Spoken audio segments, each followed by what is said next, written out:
Good afternoon, ladies and gentlemen. It is Thursday.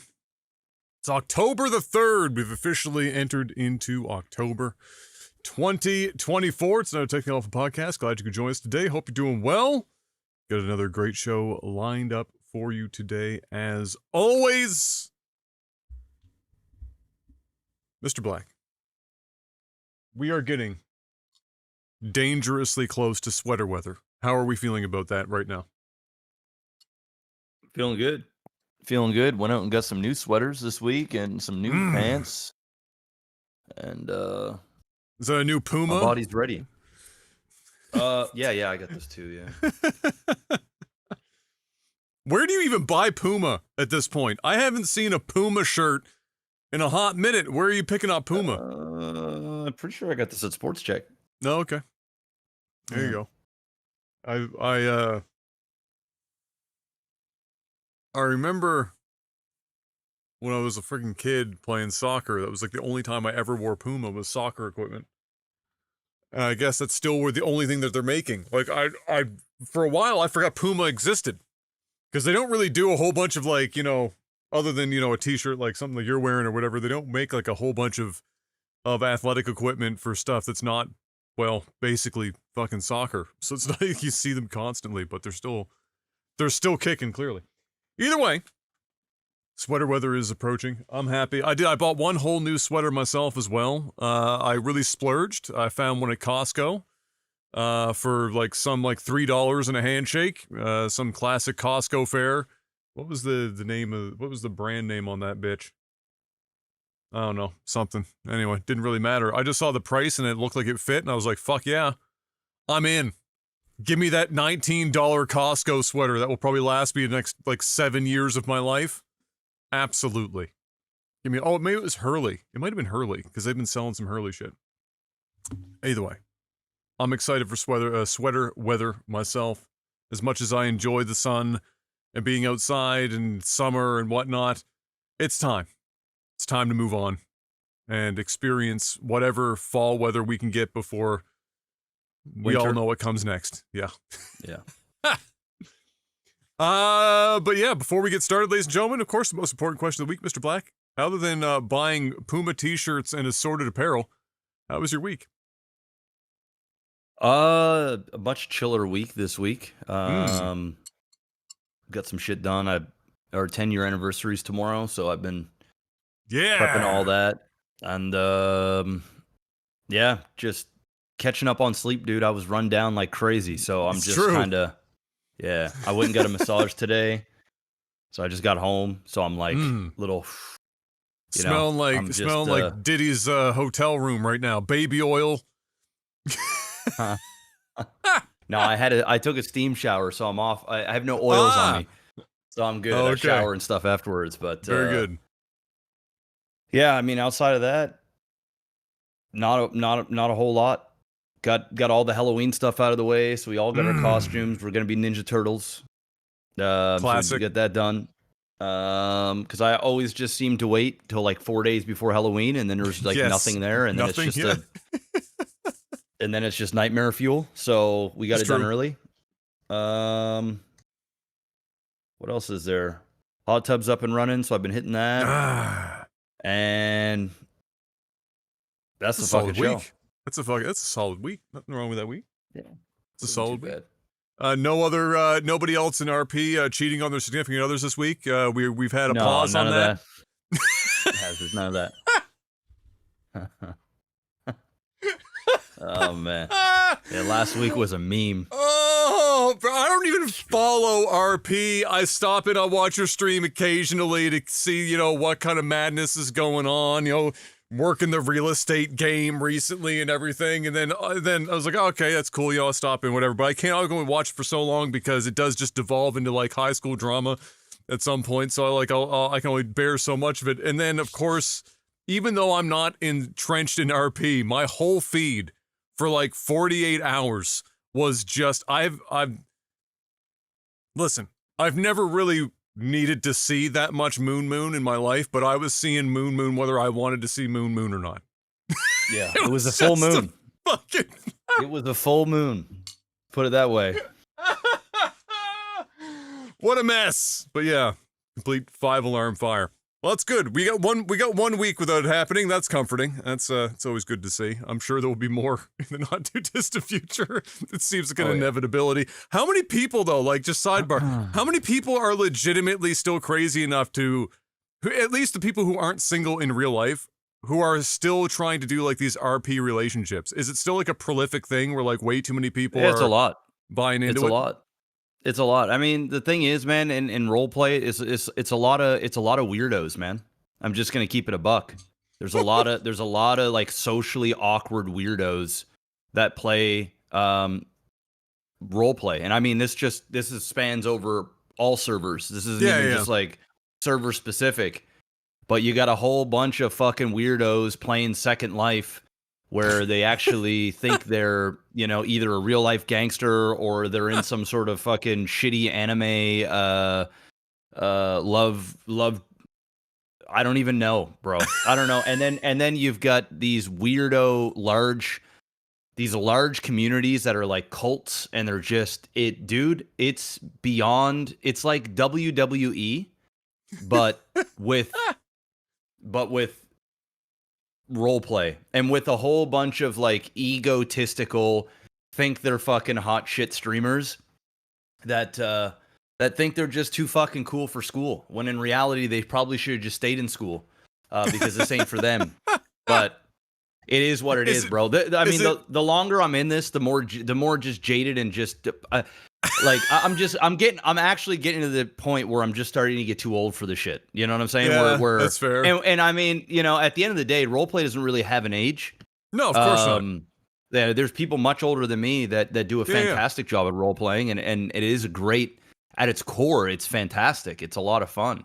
But I mean, the culture of it from a streaming standpoint, and these communities that it just festers, it's just AIDS, bro. It's AIDS. It's full blown AIDS, like last stage AIDS, like the worst kind, like no coming back. Like it's bad. It's really, really bad, dude. It's getting really bad. As somebody's been in it for a while, right? Do you think that it's something that that there are solutions to it, or do you think it's just it's too there's far gone. no solving it? No, there's no solving it, because at the end of the day, I mean, the problem is there's money involved, and a lot of money involved. You know, true. I make a lot of fucking money playing role play, and that's me. You know, I'm fucking like small peanuts. Like imagine what some of these other streamers are making. I mean, dude. I mean, it's big money, and the problem is when there's money involved, people are going to continue to act in the ways in which bring in the paychecks. I mean, it's really that simple. They're not going to change, and then fundamentally, when it comes to the server side, you know, they mean well. A lot of these owners and admins and stuff, I mean, they mean well, but they also adhere to a lot of the same pressures as well, because a lot of these streamers are the ones that bring in the eyeballs to the server, and when the server has a lot of eyeballs, there's a lot of people paying for priority and paying for, you know, assets and different things that the server offers, which quite literally keeps the server running, because it's not a cheap endeavor to like have a server up 24/7, 7 days a week, with thousands of people coming in and out on a daily basis, and then having a team of devs and a team of like, just keep the shit. It's never down. It's like, if it's down, it's down for a half hour tops, and that's rare. Yeah. Right? So they do a fantastic job at like keeping the server up, keeping it going. They provide a place for us to make a living and have some fun. But my God, dude, it's so far gone that the culture's just not going to change. So it's either you just got to ask yourself, do you want to be part of the culture or not? So, you know, it is what it is. Just flirt. You gotta flirt with the edge of it a little bit. You know, be man. involved, and then just like keep an arm's length at all times from the core of it. Just, you know, be in there and do brutal. your thing. It's great at the same time. So like a lot of negativity that I'm saying, there's the flip side. There's a lot of positive to it. There's a ton of positive, but I mean, it's just, we all know negative outweighs positive. It's just the way social media works, just the way it is. And then there's a whole slew of politics involved, like old boys club. Like, I mean, it is like, it's deep. It runs deep. Well, and the You funny know, thing about RP and is that, like, from an outsider's perspective, the Old Boys Club, you know, when I say think Old Boys Club, you know, I think of it from the perspective of somebody who's been streaming since Twitch began and YouTube started generating money for content creators. So when I think Old Boys Club, I have a very specific list. But within RP, there are people that started from nothing, no external anything, and then became substantial because of RP. And so, like, there's its own internal Old Boys Club specific to RP. Some of the actual, like the ones I'm referring to, also, like, obviously they piggybacked RP once it really exploded. The big guys came in and blew it up. But there's definitely, that's the only way to get big now. Nobody Yeah. nobody gets big in roleplay anymore by just being a good role player. Nobody. Like I mean, and when I say big, I mean, yeah, you might be able to get a few hundred viewers or whatever just by, you know, having a really unique character. And I mean, to some that's big, right? I get it. Yeah. You might be able to make a living with, like, you're not popping a few 10K. hundred dedicated. No. And nobody even really gets in the thousands of concurrents without sucking dick, without quite literally leeching off other big streamers or content creators, or getting the fucking nod. Like, you have to, there's like a gate, and you have to, like, I'm in the gate, so I'm good. Yeah. Like, Yeah. but at the same time, even for somebody like me, there's still gates for me. There You are know what I more mean? gates. Like, there's gates. Like, I'm in, I'm good. You know, I'm cemented. I've been in this thing for, you know, 5.5 years. I don't have to worry about this. I have a dedicated fan base, not the largest, but I mean, Jesus, I'm good as fuck. Yeah. But at the same time, like, you cannot, you just cannot get big in this in roleplay anymore without the system basically getting you there, or the, you know, you just fucking sucking the teat off some streamer that decides to come in that has, you know, 5, 10, 20, 30,000 concurrent viewers, and they stick around for a month, 3 months, and they give you that nod so you can just, you know, be around them, and then be around them when they get off streaming, so that their fanboys and fangirls come over to your stream, and then you still got to be good enough to, like, hold on to those people as well. Like, you still need a level of charisma and talent beyond that. So I mean, it is what it is. Anyway, enough about roleplay. I could give, like, it's actually the last thing that I even wanted to discuss when I'm not actually on roleplay. So, yeah, but I didn't mean to go that deep on it, but yeah, no, I it's know, good. I know. That It's was good. me just kind of fucking, you know, riffing. It's all good. Shit. Yeah, riffing. It's all good. So anyway, I mean, my week, was basically just another week of, like, you saw it. You came in one day, a mod in Skyrim. You were like, how many mods? How much time? When does it end? Which are the 3 questions I ask myself every morning when I look in the mirror. But I don't have an answer yet. Like, it's actually getting absurd. But I'm still kind of having fun with it. It's been frustrating, but I'm having fun with it because, like, it really is. Skyrim and modding is at a point now, and there's been, like, this new wave of new tools and stuff from just the last, like, 9-10 months that have come through. You're really making, like, damn near a completely different game at this point, and so it's kind of fun to see just how far you can push it and where you can drag this raggedy ass old fucking game engine to. And some people have gotten real good at it, and they've made some insane lists. I was just looking at a list here the other day that's called Lore Rim. It's got, like, fucking 3,500, 4,000 mods. Just an insane effort. I don't even know how you make 3,500 to 4,000 mods stable. Not a fucking clue. I'm struggling to make mine stable, and I've got, I say only in quotation marks here, but I'm at, like, the 1,150 to 1,200 mark. And most of that is textures and shit. It's not, like, game-changing shit. But even when you're just changing the visual stuff, fucking conflicts. So I don't know how these people are doing 4K. I don't plan on ever getting anywhere near that. My list is more or less cemented. I'm only adding stuff that are patches and fixes to what I've already got. And now I'm just trying to make the game fucking operable. But I've been, like, having a pretty good time with it. And honestly, as stupid as it sounds, because my stream is not even peanuts. My stream is the crumbs off the peanuts on the barroom floor right now underneath the stools that haven't been swept up in like 3 years.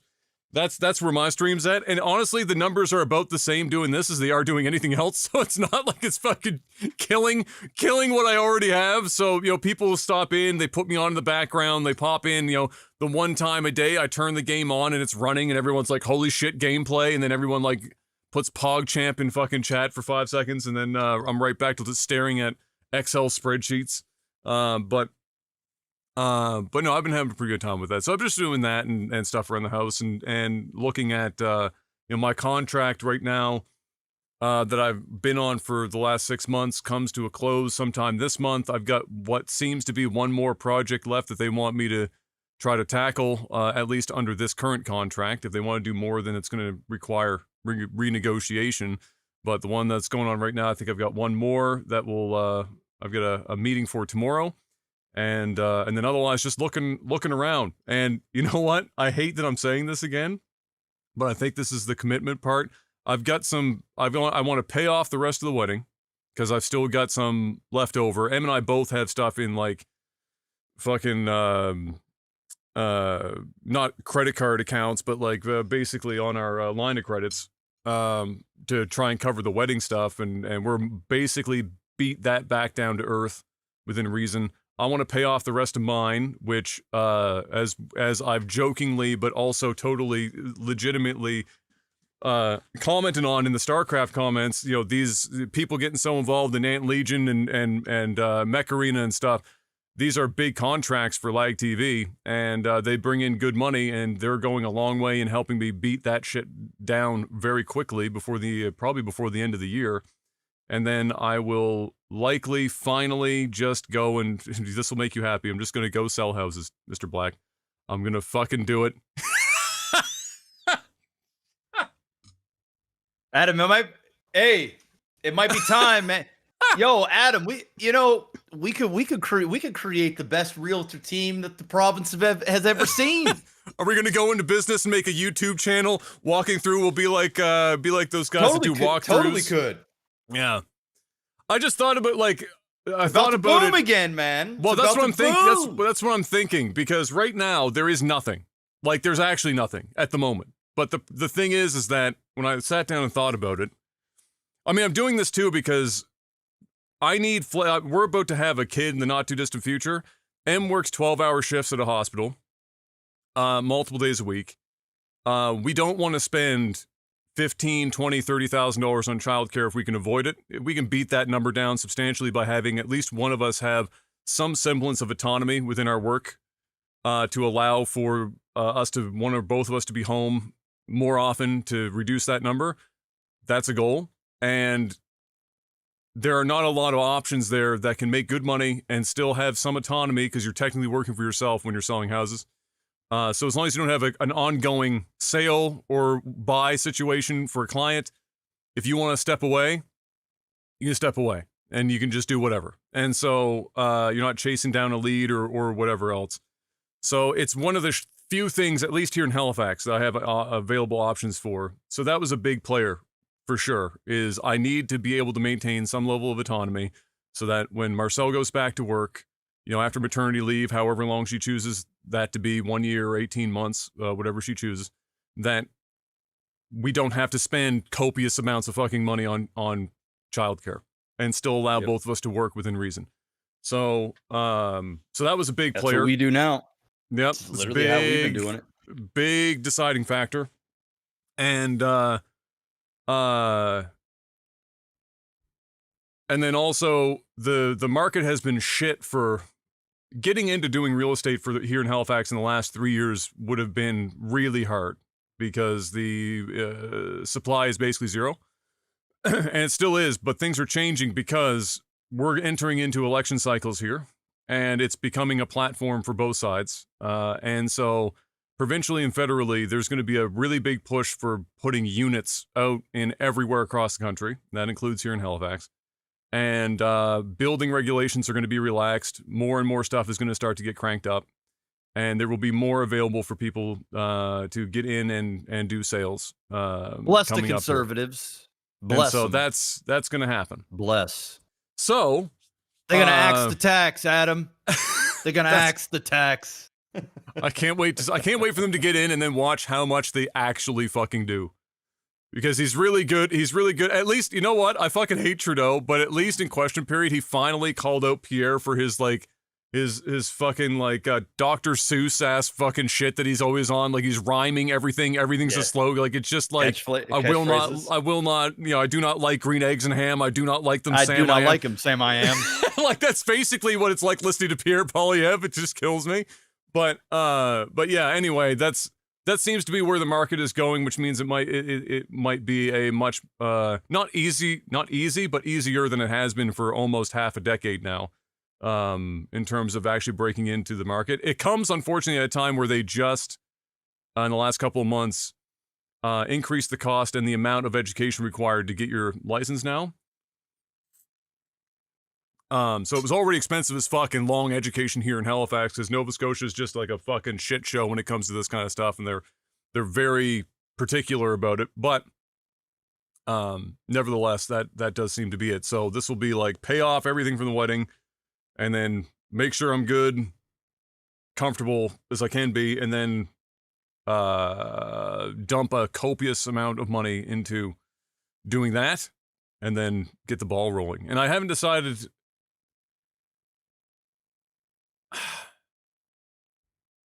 I'll still have some time to think about it, but I haven't decided if I want to do residential or if I want to do condominium sales, because my thought is that depending on who you go with for a broker, so whether that's Royal LePage or Remax or whatever the fuck else, certain brokers specialize in residential housing versus condominiums and things of that nature.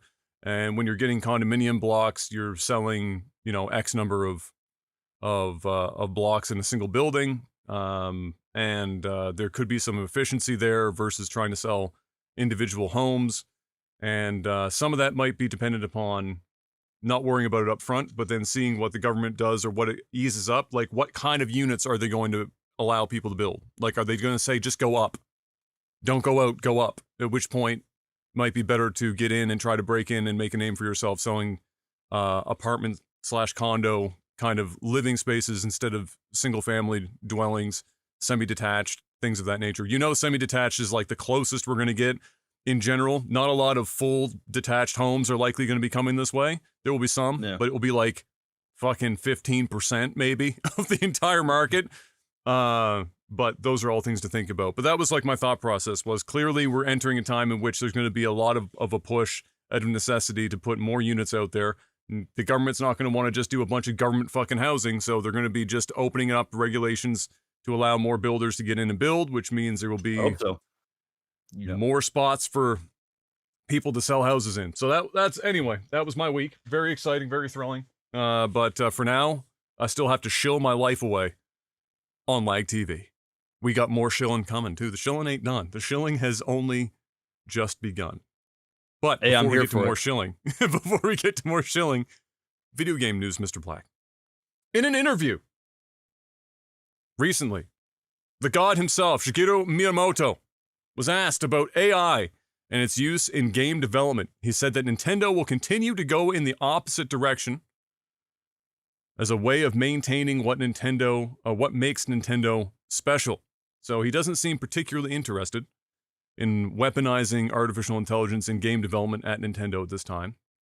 And in the midst of this interview in relation to this, he said he remembers what the previous Nintendo president, Hiroshi Yamauchi, said many, many years ago, regarding Nintendo's competition, and that he said that Nintendo was comparatively weak. And so, because of that, they should not focus on going and fighting the other companies. And obviously the implication of that sentence is that they shouldn't. It's not weak from the standpoint that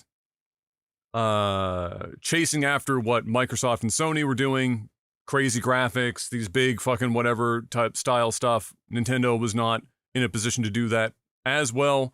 And so to focus on what they do well, and that made what kept Nintendo unique, and that's what they did. And I'm going to say it's worked out pretty good so far. However, my last note on this was, clearly Nintendo is no longer particularly weak. You know, when Yamauchi said that, Nintendo was not the company they are today. They were not the powerhouse quite as much as they are today. And they've also become, as we discussed last week, of course, quite litigious as a secondary form of protecting what they do consider to be their unique lane, which it is relatively unique. I just wish that they weren't so stupid about it, because I don't think Nintendo needs to worry that much about other people making games that are similar to theirs, because I think at the end of the day, the odds that other people are likely going to make games as good or better than Nintendo in those specific lanes are fucking slim. Like, let's be real. Like, there's been a lot of people try to come in and do what Nintendo does, with or without the lawsuits. Nintendo is just a different animal entirely. But what do you think about that, Mr. Black? I mean, when it comes to AI in video games, it's already being used. It's been used before AI was even a buzzword in various forms, just in ways that people would not maybe consider it to be AI, but it's been like generative content to various degrees. That not everything is hand touched by an individual artist or developer. But do you think this is the way for Nintendo to keep going? And do you think this is that will be the smart thing for them, is to avoid AI for as long as possible to try to maintain what makes Nintendo? Or do you think that they are going to put themselves in a difficult position if everyone else is doing it and they're not? No, they'll be fine. I think this is a smart play. And at the end of the day, too, they're not making, like you said, the most graphically impressive games. They're not trying to be at the forefront of, like, the thing that Nintendo really never does, and there are hints of it here and there, usually from functionality, but Nintendo's never really been the company to, what's the word I'm looking for? Innovate. They're not innovators. They are not trying to be the first to do X and the first to do Y and the first to do Z. They are just, now there are things that they have done that is very different than the other ones, and there is some level of innovation.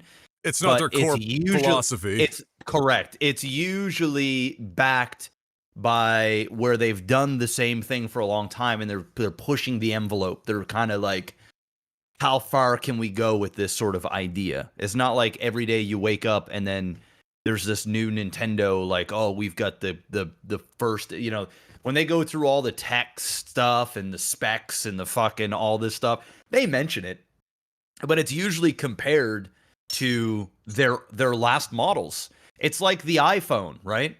The iPhone, they don't really innovate anything anymore. They did that for a long time ago. There are little bits of great things that do come out from time to time, and I'll give them that.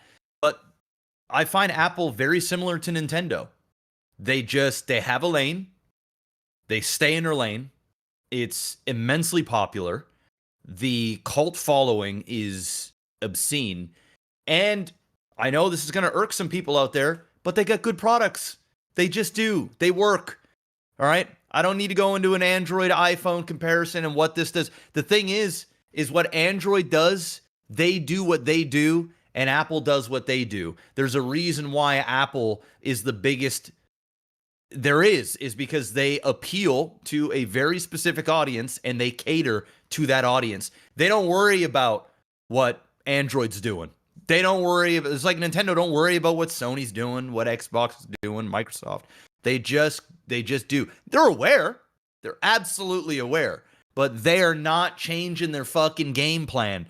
If they had a roadmap, it don't give a shit if Jesus Christ himself came down, the second coming, and said, hey, today is the day of judgment. We all leaving. Nintendo's like, well, you do what you got to do, but this shit's coming out regardless. So, you all do what you need to do. We're going to do what we do. So, listen, I'm with Nintendo here, and I don't think this surprises anybody. I don't think it surprises anybody. They're going to do what they're going to do. They don't need any of this other bullshit. They don't need to infect their product in any way, shape, or form. Dude, when the shit is firing on all cylinders, dude, if your dick is rock hard, all right, say you're 45 years old and your dick gets hard just at the smell of a woman, all right? You could be in bed and you could just fucking smash until the end of time. You're not gonna go take no fucking blue dick pills. Why are you taking blue dick pills? Your dick is fucking hard and ready and veiny and ready to fuck all the time. It doesn't go away. So why in the fuck would you take Viagra? It makes no sense. You're fucking with the formula. You're fucking with the formula. You're gonna fuck up with the chemistry. So why? It's true. Viagra. I mean, if Nintendo so was limp, AI is the Viagra of video game development. Is that what we're saying? If Nintendo was limp, stick some AI into it and see what happens. You don't need to. Dick is hard as fuck. And they got some new shit coming out. So yeah, Nintendo, just keep staying in your lane, dude. I fucks with Nintendo heavy. And I don't want another Xbox or a PlayStation. I'm over them, actually. I've grown out of them. Yeah. I want more Nintendo in my life. I want less of that and more of this. It's like the only thing that feels nostalgic. It's the only thing that feels like gaming. You have hints of it elsewhere. But like, no, don't dumb your product down to this. Sure, it might look better. Sure, it might get a little bit more buzz from like my demographic, and it might be celebrated a little bit more and whatever. But you know what? I've always been the misfit. I've always been the fucking odd man out. I like being in the corner with the weirdos. I like that shit. It feels comfortable to me. I don't need to be around the newest and latest, greatest AI shit that all feels the same. And you know what's going to happen, dude? These games are going to dump 20, 30, 40, 50 million dollars into some AI technology, and it's going to feel soulless, bland, garbage. That's what it's going to feel like. But their only thing that they're going to be able to say is, we did it first. This is the new technology. Oh, AI just generates 50 million planets, all with different types of experiences on each end, and we don't have to do any, which means every single player's experience is different. Bitch, shut up. I want Mario. I want the same experience I've been having for the last 25 years. Fuck off. I don't need that in my life. I'm done. I like it. I agree. It's true. There are bits and pieces, little hits and tastes of like actual gaming on the Xbox and PlayStation platforms or whatever studios they own that they're putting out. It's true.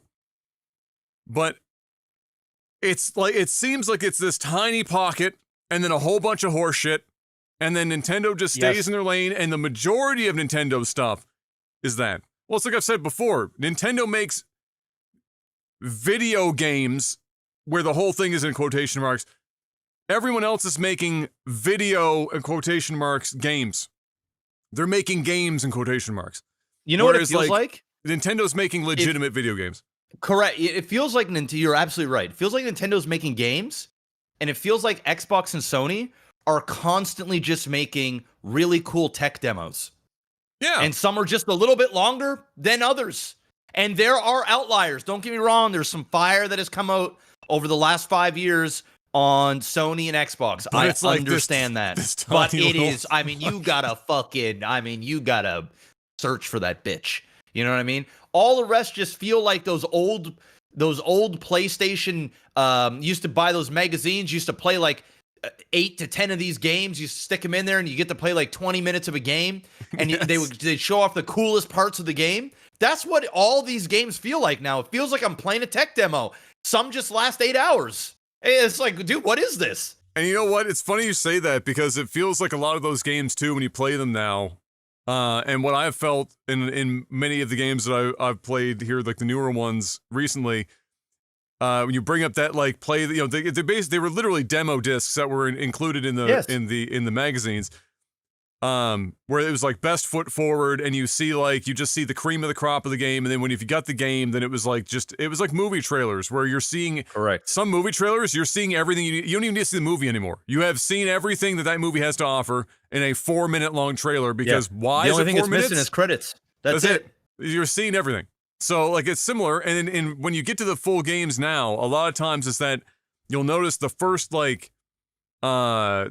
couple of hours, they just blow their fucking load in the first couple of hours, and then everything that comes after it is just unwashed ass, with the exception of Bethesda, who didn't even get the first hour right. It was dog shit from the start. It's just ass the whole way through. Speaking of, let me just wheel that right over. It's one of the quick news bits for this week.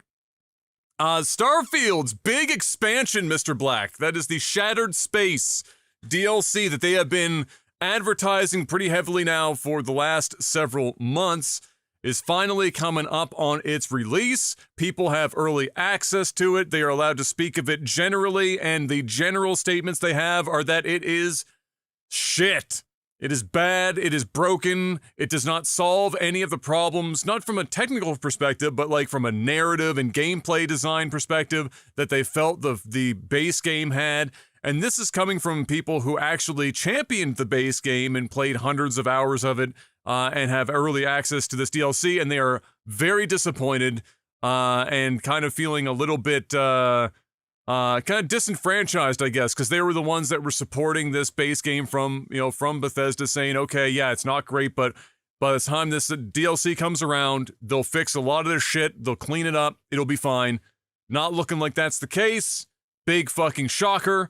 And it's just like it's just another way in which I am maybe without even realizing it, maybe I'm modding Skyrim because I know that Elder Scrolls 6 is going to be dog shit, so I'll just make my own at home with blackjack and hookers. Maybe that's the reason why I'm modding Skyrim so much. But like, clearly Bethesda's lost the fucking plot. They have no idea what the fuck they're doing. I can't wait to see how fans of this game continue to try to come up with why Starfield is even worth fucking installing on your computer or your console. But that will be coming out. We'll see actual reviews soon, but I have not seen a single positive early access response to Shattered Space. And that's just a bad time. That's unfortunate. And Bethesda, I mean, it doesn't, I don't know. I have to stop myself because it's like people will just keep buying Bethesda shit anyway. So it's kind of, what are you going to do about it? They'll just keep thinking that it's okay.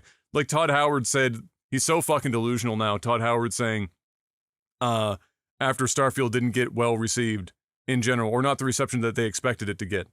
And Todd's response was, "Oh, it's just, it's likely because, this is unlike Starfield is like unlike anything we've ever made before, and people were just not prepared for that, not used to that style of game from us."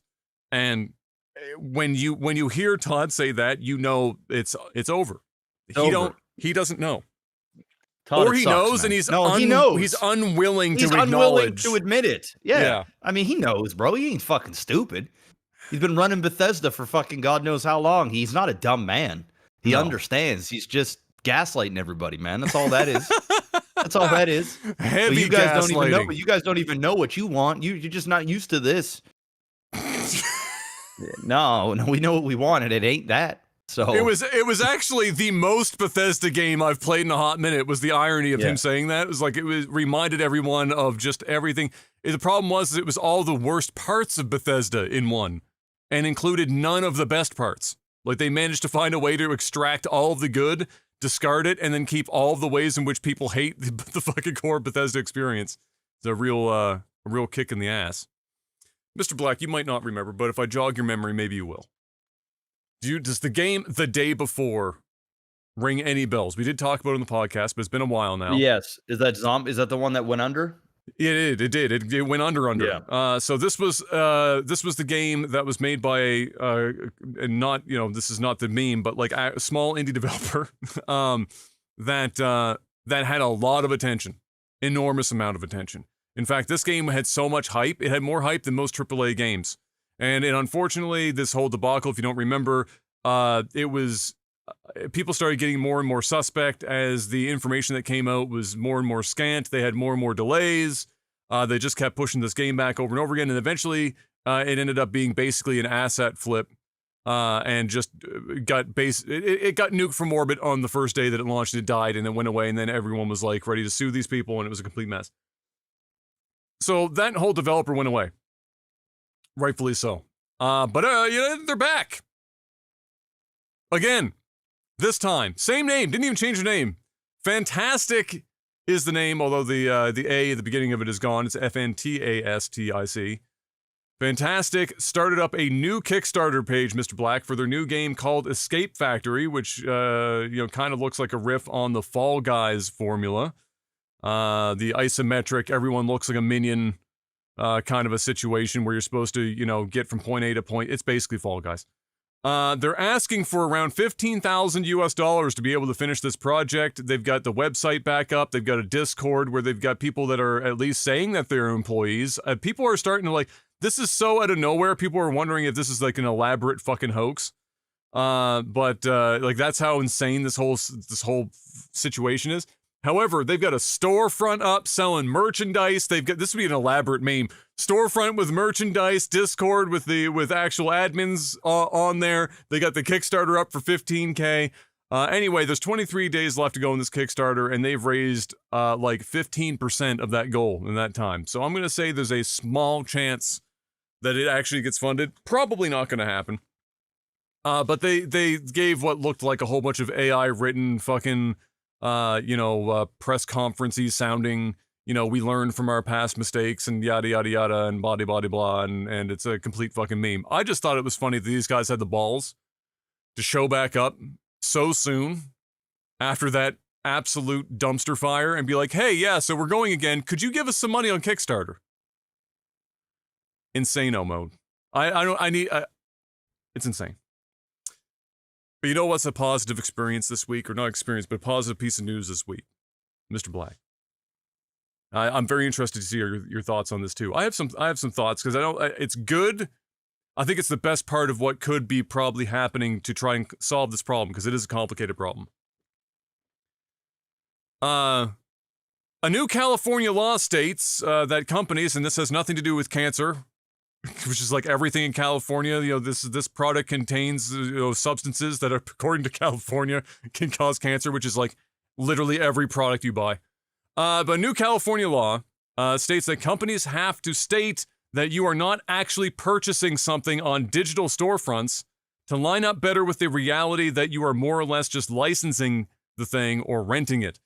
This means not actually being able to use words like buy, purchase, etc. when selling these things on these digital storefronts. This comes, and this is not just gaming, by the way, just to be preface this is games, anything digital media, so games, music, movies, etc. This comes after, in the gaming sphere anyway, comes after cases like Ubisoft removing the crew from players' accounts after shutting the servers down and not providing any offline options. The law aims to at least make sure that consumers are better informed about what they're actually spending their money on as companies pivot more towards digital and away from physical media. While not directly related on the gaming side, this is at least in part what a petition that we actually talked about, I think, on the podcast when this was happening 2 months ago or 3 months ago now, started up when they wanted to accomplish something similar in changing the laws in Europe by getting a petition. In Europe, you can at least, it's not that it goes into law immediately, but they actually have to, engage with it. Lawmakers have to engage with it if there's 1 million signatures on a specific government site petition base. And they started this big thing around a similar concept for games specifically, where they were saying that if developers are going to sell a game to you, not just like a monthly subscription like an MMO, for example, but like actually sell you, your $89.99 Canadian or your $69.99 US game, and it's an always online type of experience, and then it comes to the point where there are not enough people on the servers anymore and they want to shut the game down, but there's still people playing the game and people still own this game. They've bought the game. You've told them that they bought it. You just have to go hunting in the fucking EULA to find the specific verbiage that says, yeah, you're buying it, but it's not really buying. You're actually like licensing it. But that petition was to have them open source the server stuff so that players could at least build private servers to continue running the game that they bought so that people can continue to play the game if the company no longer wants to pay for it themselves, but the consumers are willing to front that cost, similar to what you would see in other games on Steam and whatnot, first-person shooters and stuff, where they have private servers being run for games that are no longer supported with dedicated servers. Kind of the same concept, but opened up to other games. Because as more and more games are live service, this is happening more and more, where people are just waking up one day and Sony or Ubisoft or whoever is just literally yanking products out of your library, and it's gone, and you got nothing that you can do about it. So it's a similar idea. I just think this is the closest thing that we can get right now until there's much better solutions to at least make sure that people know, hey, you're not actually buying this thing. You don't own this game. You are simply licensing it. We can take this away from you at any time, and there's nothing you can do about it. So you have to stop using the word purchase and buy, because you're not purchasing or buying. There's no ownership involved. How do you feel about this as a thing? This law specifically for California.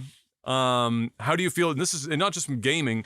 So like from the perspective of movies, music, and whatnot, because it's harder and harder, for example, to buy a movie physically, buy music physically. You can do it. It's just that it's obviously not the way that's being pushed anymore. You have to kind of go out of your way more than you used to in order to do it. And clearly, even when we owned physical media, it's not that you owned that movie. You couldn't go make copies of it, but they weren't going to be taking that movie away from you. You have it at home. I got VHSs from the 90s. If I still have VHS tape players, slam that bitch in, press play, and I'm watching it. But there are services where you can buy and digitally store movies, and as soon as Disney or somebody else goes, oh, back in the vault, gotcha, bitch. Back in the vault, you're not watching it anymore. You don't have the Blu-ray, you don't have the DVD, you don't have the VHS, you don't have the physical media. So even though you didn't technically own it on physical media, you still technically owned in the sense that you could still watch it or listen to it. So how do you feel about this? Do you think that this is something that should be paid more attention to for games and music and movies and whatnot? And do you think that this is the right first step? And is there anything else that you would think might need to be done to try and help with this kind of a situation? How do you feel about it? I mean, I'm a little indifferent. I don't think it's as big of a problem as what it may appear. It even by just having the conversation, it doesn't feels like it warrants any real level of concern. I think most people understand what they're getting anyway. I would hope so. If I think people totally understand what it's like to buy a physical piece of media and then a digital media. You can't touch the digital media. You can consume it. Do I think that this might be an issue in like 20 years? Maybe. But at the same time, how many movies or video games am I playing that I have gotten digitally, and then it's been taken off completely, and those are very finite games. Like even the games that you buy digitally, you still have the ability to just still play the game.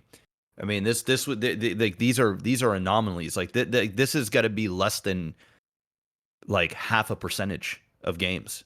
Like, yeah. Maybe even lower. It's a small amount right Like, now. I think the concern is as everything becomes more and more game as a service. You know what the concern is, dude? California, maybe later. California is a cesspool. That's what it's concerned. The whole state's garbage. They fucked their entire state up. The policies there, the politics there. Well, yes, there's a lot of crazy shit going on in California. I mean, hey, nothing against all my California friends out there, and I have friends that actually live in California. That state is ass. It's ass, and they're pushing virtually everybody out of their bullshit state because of their taxes, their laws, all of this stuff. Fire. Oh, it's a fucking dumpster fire. It's more California. Of course it's California doing this shit. What other state would want to do this? It's California. Fuck California, dude. It's one of the least most desirable places outside of the weather, or a place I'd want to fucking live. California. God damn. This ain't even I'm gonna be honest. This ain't even an issue. I'm gonna keep it a buck. This doesn't feel like it's an issue. Now, this could be an issue, but now, at least in the foreseeable future, nah. No. I think for me, I would say that I would agree that right now it's not as much of an issue because there's not very many cases of this being. There's not many examples of this happening. I couldn't name three. Name three. So can anybody name three? Well, the most recent one that was the biggest And I'm not example. talking about PlayStation 3 here. Okay. No. Yeah. This is like the Crew is the biggest example from Ubisoft. Even physical copies of Overwatch, I think at one point got fucking like they're no longer viable or something. There are a few. It's like you. They're not games that have affected me personally, so I don't have them on memory. And I do know, and it is true, that right now it is a small list of games in which that is a problem. I think the idea is that law typically, unless somebody's getting platformed on it, laws take an eternity to actually take any real effect.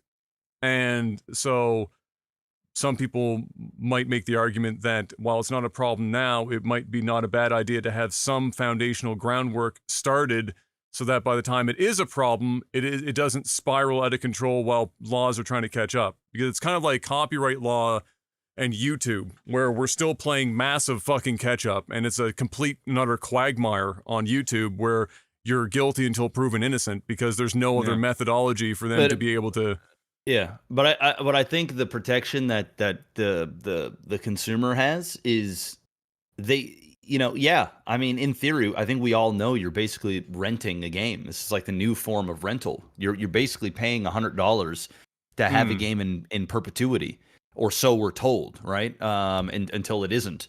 And some games, I guess you could literally own in perpetuity. You can make copies of the game if you want to make copies of the game. Like there are ways, and there's always ways to play games. I mean, let's be real. If you want to play virtually any game that has ever been obliterated from the world, you can find it. You can play it. I guarantee it. But I think the other thing is there is a level of protection because they're not going to go and cancel these large AAA games and make it so that, like, oh, you paid $100 for that? Okay, 5 years later, yoink, bye-bye, you get nothing. Because the moment they do something like that, the bitterness of the gaming world will come in so fast and so swift, even if the people are not in any way, shape, or form affected by the decision. I mean, dude, all it takes is that one little Reddit post or a little forum on X of some person saying, "Oh, I bought this game 10 years ago and I paid $100 for it, and I fucking saved up all summer long, and I mowed the grass for my entire neighborhood, and finally worked up the money, and here I am, and this is the game I love, and I play it every day, and it's a big part of my life, and now they've taken it from me." Dude, the entire gaming community, because they just can't wait to get their pitchforks out, and it's not even just the gaming community, it's just the shit world we live in now, where everybody just wants to fucking hate all the goddamn time. You give them a reason, and it's legit. It's a legit reason to get upset. You give them a legit reason on top of that? Oh, man.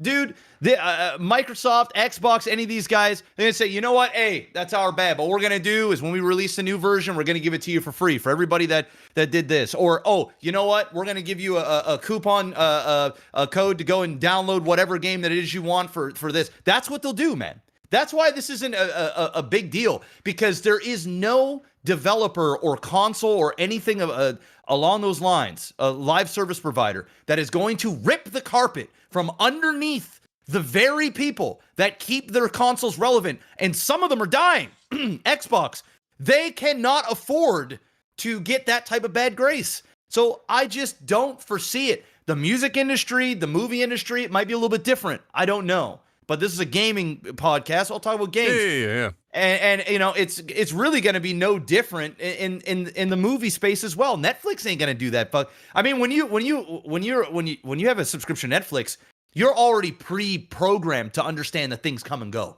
Same with Disney; they come and go. Oh, you're used to that. But with video you can have games, like a digital locker for stuff where you technically, it's not like a service. Right, that's like right. your digital ownership and whatnot is different, That's right. but that's still different from owning the disc, where they can remove that from your digital locker. But in theory, they can. But even when you own the physical copy, If they shut down the servers, you ain't playing online anyway, even with the physical copy. So it doesn't really matter, does it? Yeah, well, that you was just like don't that was get the, to see it. Yeah, that you know, was the, like the and this was where I diverged. I diverged from that petition that we were talking that I was talking about earlier. Was I think as much as laws in California are a complete fucking meme, I think that this one, even if it's inconsequential, I would like to see this used everywhere, because I do think that even if I don't think that in the world of consumerism, material purchase, I don't think there should ever be gray area because it's convenient for a company. I think if they're going to sell you something, like when you go in to get a car and you're leasing a car, they're not telling you that you own the fucking car. You're leasing the car. You're not buying the car. You're financing the car. You're not buying the car. You might lease to own or finance to buy or finance to own, but you are not the long rental buying it. Yeah. Right? Yeah. So I would like specificity in words when somebody is trying to sell consumer stuff, because it is true that at least for people who are already in the system, or like you and I, been around and have seen games go from this to what we're seeing now, this new model, we know. But there's a lot of people that are just that we talk about in this podcast a lot, that like when we'll talk about, like, the average gamer, they don't give a fuck. They don't know about any of this shit. They're off there in their own world. Those are the people that I would be imagining when they go to buy a game, or they're buying it digitally or otherwise. They would be like, oh, well, I could buy it at Walmart, or I can just buy it here. But then not realize that those are two different things, even though they're being told that they're buying it in both instances. The platform in which they are purchasing it changes it. But they're still kind of the same. I understand what you're saying. I mean, I'm not going to argue with you. I mean, you make very valid points. I think right now it is virtually buying the same thing, because I've never been affected in any way, or anybody that I know has ever been affected in any way. I just think that it's a positive change. Like, even if it changed, like, even if it doesn't technically move the needle. Oh, but it'll hurt sales. It's just, I think it would just be sales big time. Yeah, it would destroy sales.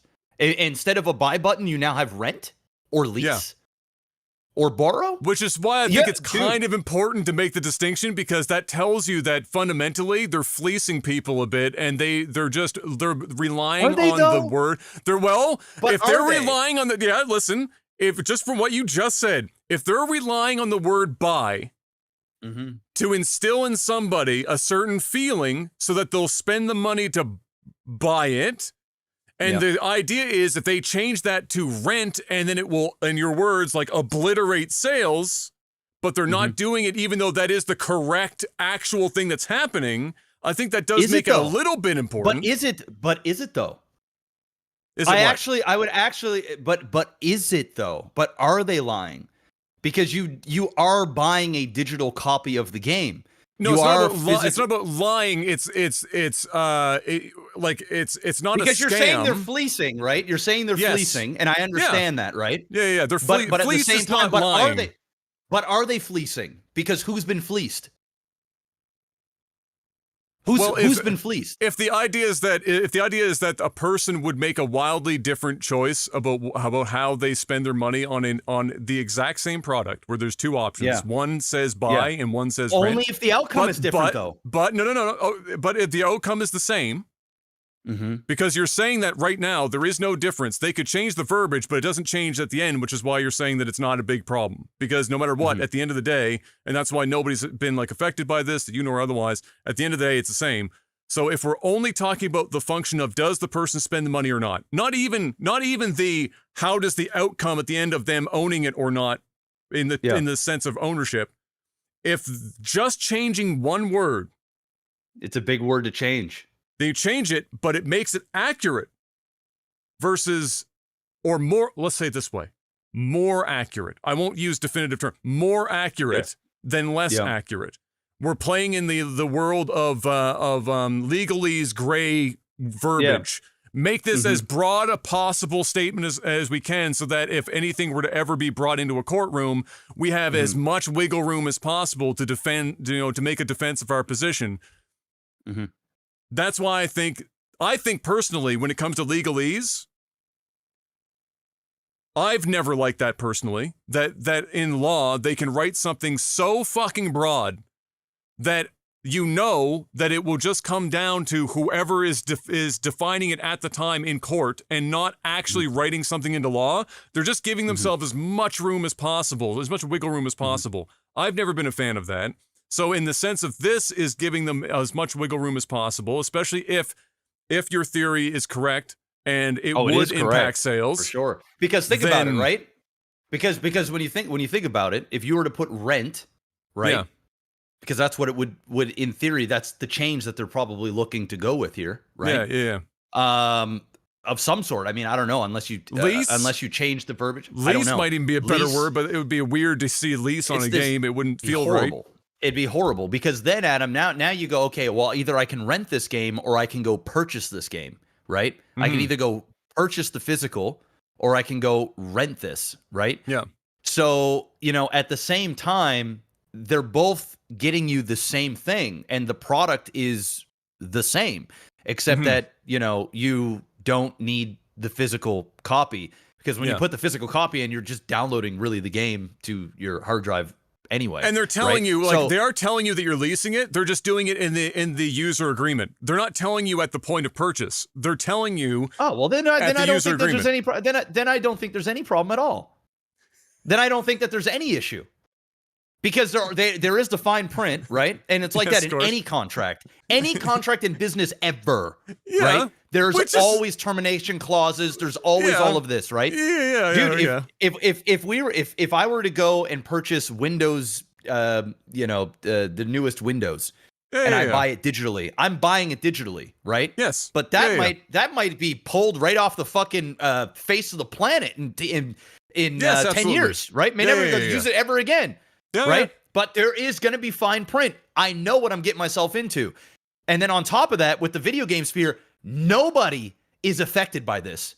I'm almost certain that now nobody. Like I actually can't think of a single. I'd have to dig where somebody bought the newest fucking Wukong video game or whatever's out there, and then 10 years from now, it's just digitally stolen out of their library, and they no longer can play anymore. It feels, but I know what you're saying, right? Yeah. But at the same time, what this does is way more harm than it does good. Way more harm. Way more. Harming like infinitely more. The industry as a whole. Okay. Because you're using words to second guess for consumers to second guess what they're actually buying. People are going to get more confused by rent or lease than what they ever would by clicking buy, knowing or not knowing that there is a clause in there in which 30 years from now, that game may not be gone. That game may not be able to be played online or whatever the case may be. It actually is it's putting seeds of doubt into a consumer that isn't necessary at this stage. It just isn't. Until there is. And trust me, the moment one game does something like this, the whole domino effect comes down. The whole thing changes, right? But as of right now, there's been none of that. So I don't know. I'm not with this. I'm not with this. The video game industry is hurting as it is. Yeah, but we're gonna talk about that in a second.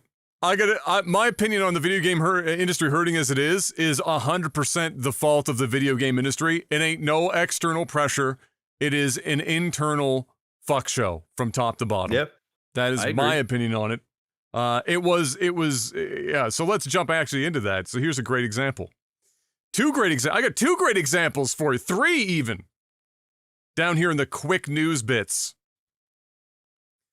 Remember Jim Ryan's whole thing about before he left Sony, he really threw the Molotov cocktail behind him when he walked out the door. He walked out the front of that office, and before the door closed, he lit that bitch, threw it back behind him, and said, "Peace!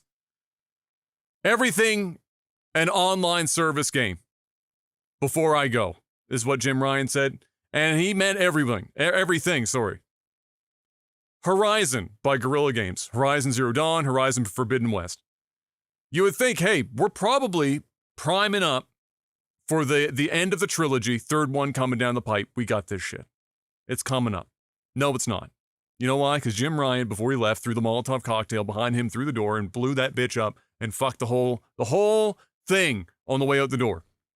We are getting Horizon Online, a multiplayer Horizon video game that not a single person, not one, has asked for. And I can't imagine many people want. The barrier to entry for them to make a game that people give a fuck about for multiplayer Horizon is so high that if they pull it off, you might as well call them gods.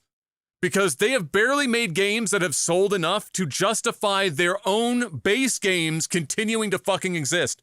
They had to go make it Lego to sell enough copies to make Horizon make sense. No matter how much I might have liked the first game, and no matter how much I think they're good games, if they don't sell, they don't sell. And so to try to turn a game that's not even like churning out a whole bunch of support and a single player level and saying, you know what, this has got enough intellectual property, gusto to get us into a Horizon Online situation. Well, one, this was just Jim Ryan doing Jim Ryan shit. But this is a great example. The video game industry is blowing itself up from the inside. It's everyone chasing the dragon in 1,000,001 different ways, as we've talked about before. Fortnite really fucked this whole thing up. Fortnite, by the way, shout out Shaquille O'Neal, new playable character this week coming up, apparently. Shack Attack coming to Fortnite. Everyone's chasing the fucking dragon. So according to Jason Schreier, this is a holdover from Jim Ryan's Everything is an Online Service era. Which is the same era, by the way, that we got the $400 million mess that was Concord. That era. That Jim Ryan little nugget on the way out the fucking door. That's bad. I've got more examples as to how this industry is blowing itself up from the inside. Ubisoft. Star Wars Outlaws has only sold 1 million copies in the first month. But wait, there's more. An insider at Ubisoft, who has been working at the company for a long while now, and other companies as well, in the industry, over the years, has leaked information that Skull and Bones, as we've memed about here on the channel before, you would remember Skull and Bones, Mr. Black, 10-year development, came out, died, immediately, dead. Ubisoft still desperately pumping money into it, trying to keep it afloat. This insider has said that the estimates from inside the company, when they were there, for the total cost, marketing and all, for Skull and Bones, up to release over 10 years, is between $650 and $850 million! That is more than a Star Citizen! We've broken the fucking metric! We're not even at, like, 1.5, we're not even like 0.5 Star Citizens like we had with Concord. We are blowing, wait, I don't know, check Star Citizen's recent update. Maybe we've blown past 850 million and I'm unaware.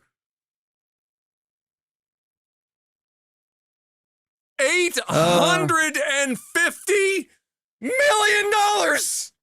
Do you know how shit you have to be to spend nearly $1 billion with a B, $1 billion, on a single game and have it die in the first 48 hours? Do you know? And then to have the fucking hubris to still try to keep that thing going?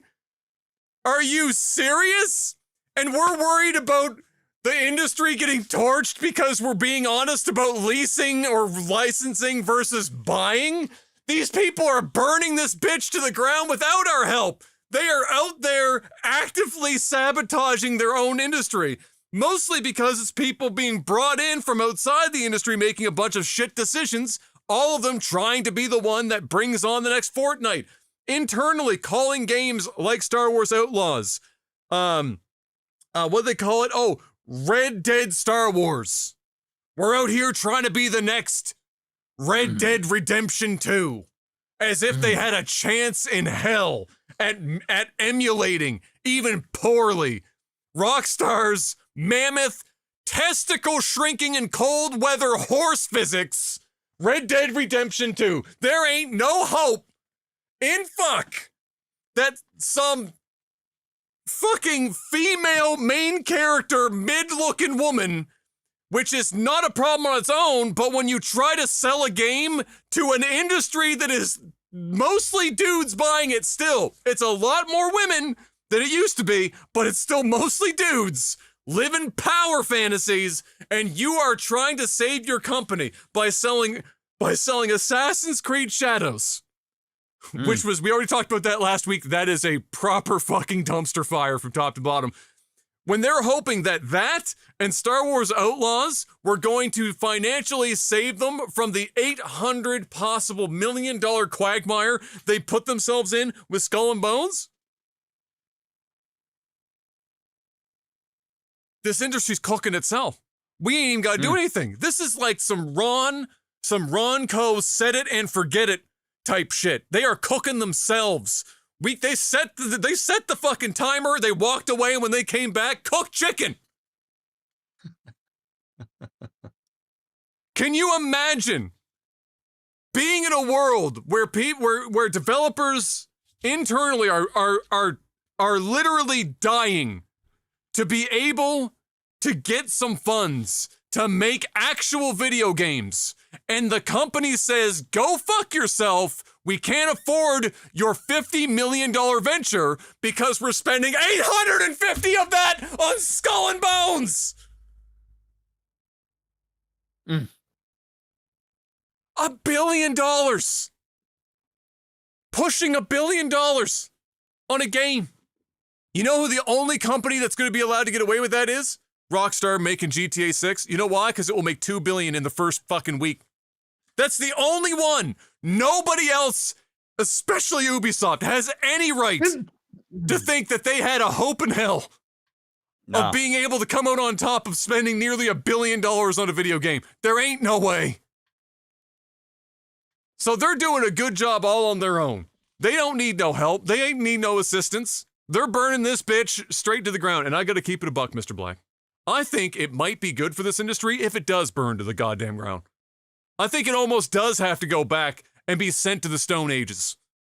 Like, this is almost like the situation where we need to burn everything down so that the development houses that are around are forced to have smaller amounts of money, smaller numbers of people, to focus on making good-ass fucking video games again in pockets like we had in the 90s and early 2000s that generated companies like Blizzard and others out of basements.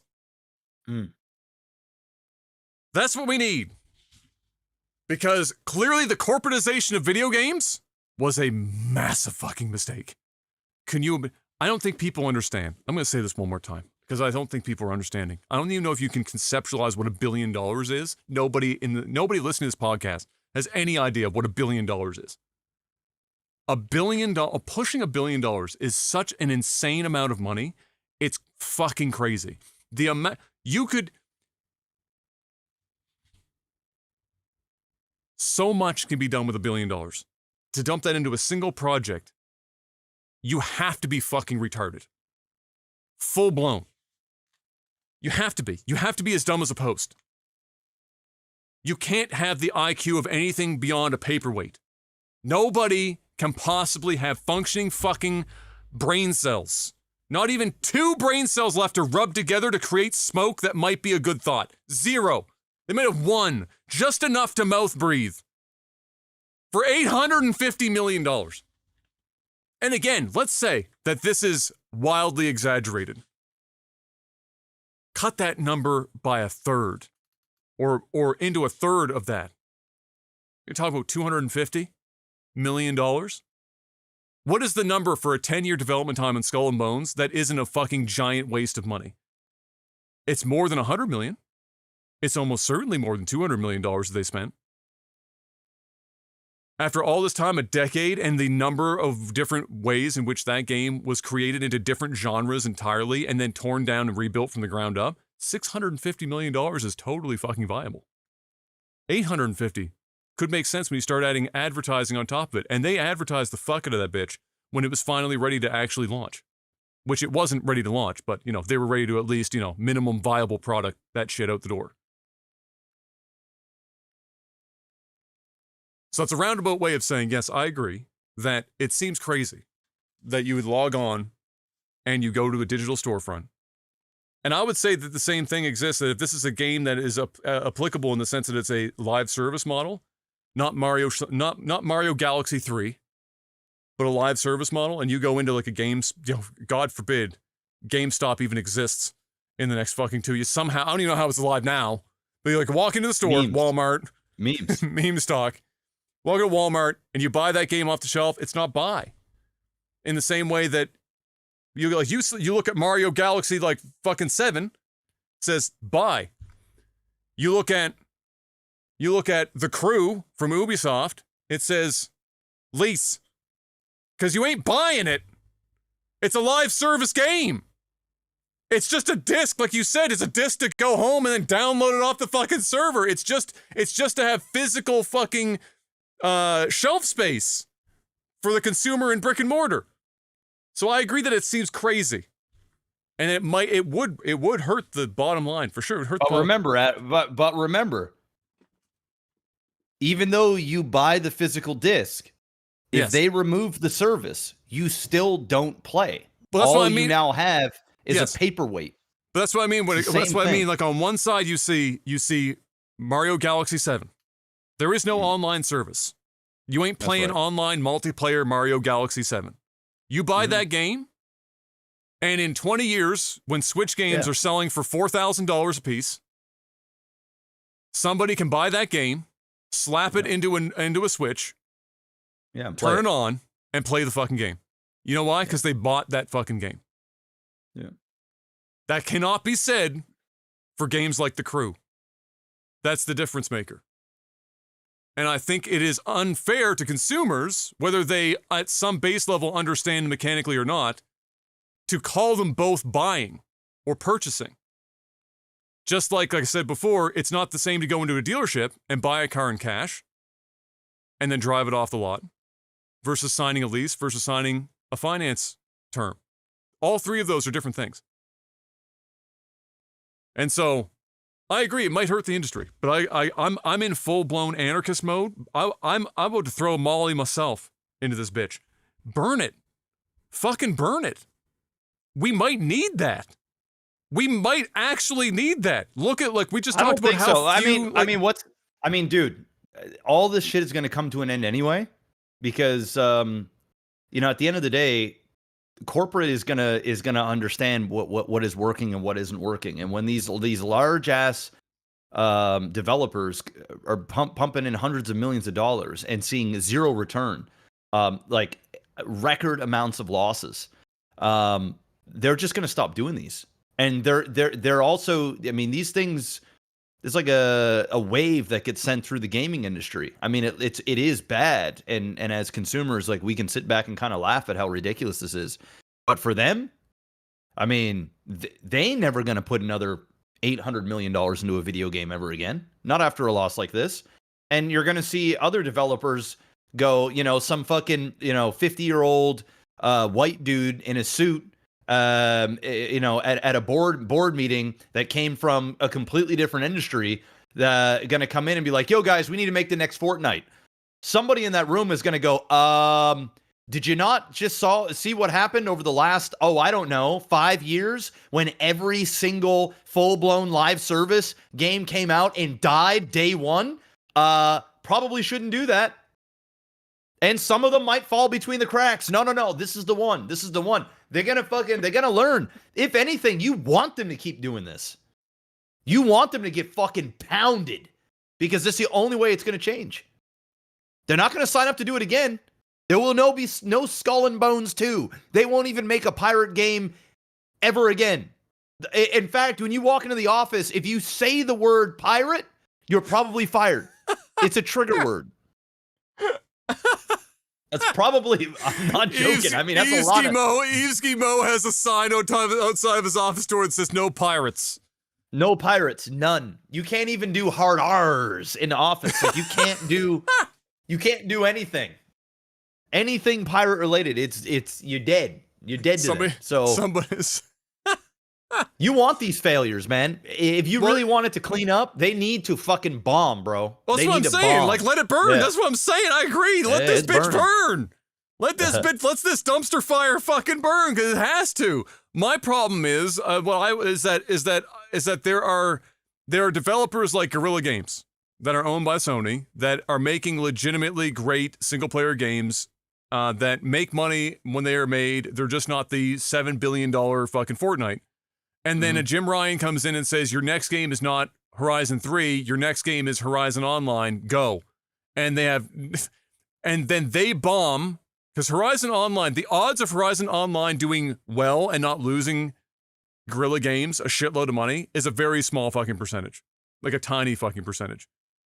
And so, the unfortunate part about it is that while I agree that they're going to have to do it to try and learn a lesson to some degree, the people that are making those decisions don't learn any lessons, like we've talked about before. They just go to another company and make another bad decision and continue to make like $70 million a year. It's some weird fucking like endless loop of just like failing upwards. But everyone else gets saddled with the shit where they're like, okay, well, we just got told we had no options. We have to listen to them. We go out and make this $850 million, God damn it, $850 million pirate game. And now we're fucked. The whole company's fucked. Like, this one pirate game decision could literally fold the second or third largest video game publisher on the planet to make that mistake to learn. So it sucks that it has to happen that way, but you would think, because we talked about this before with Concord, I said maybe this is the one. Maybe this is the one where everyone goes, all right, we have to stop this shit. Like it's not working.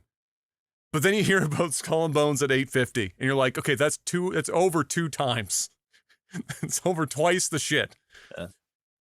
Maybe it will sort itself out. I hope it does. I just hope that the collateral damage done by those decisions does not wipe out what few good developers we have that get called up to do the same bullshit that everyone else is doing and then collapsing them.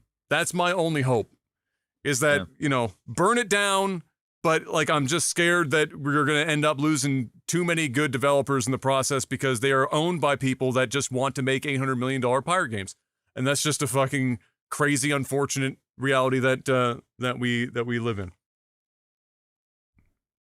But I agree. We should probably just let them sort it out. Speaking about burning your company to the ground,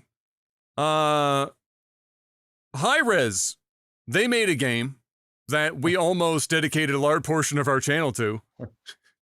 In Realm They're notorious Royale, for burning down their own games. They have made a career out of it. I don't even know how they're still in business. So they are privately owned by Erez, the owner. And he is notorious for having some cooked ass ideas that they can only get away with because they are privately owned. And Smite was floating them. So Smite on its own was making enough money as a 3D MOBA to be able to float these like fucking nutty ideas that Erez would have for all these other games that they were trying to, make their next game so that they weren't a one-hit wonder with Smite. Obviously that started to run out because they went with Smite 2, and Smite 2 just hit early access not too long ago. And unfortunately, Smite 2, like Overwatch 2, not doing so fucking hot. Not doing all that well. And so they have just laid off, and because again, it's privately owned, so we don't know with certainty yet because it's not public information just yet.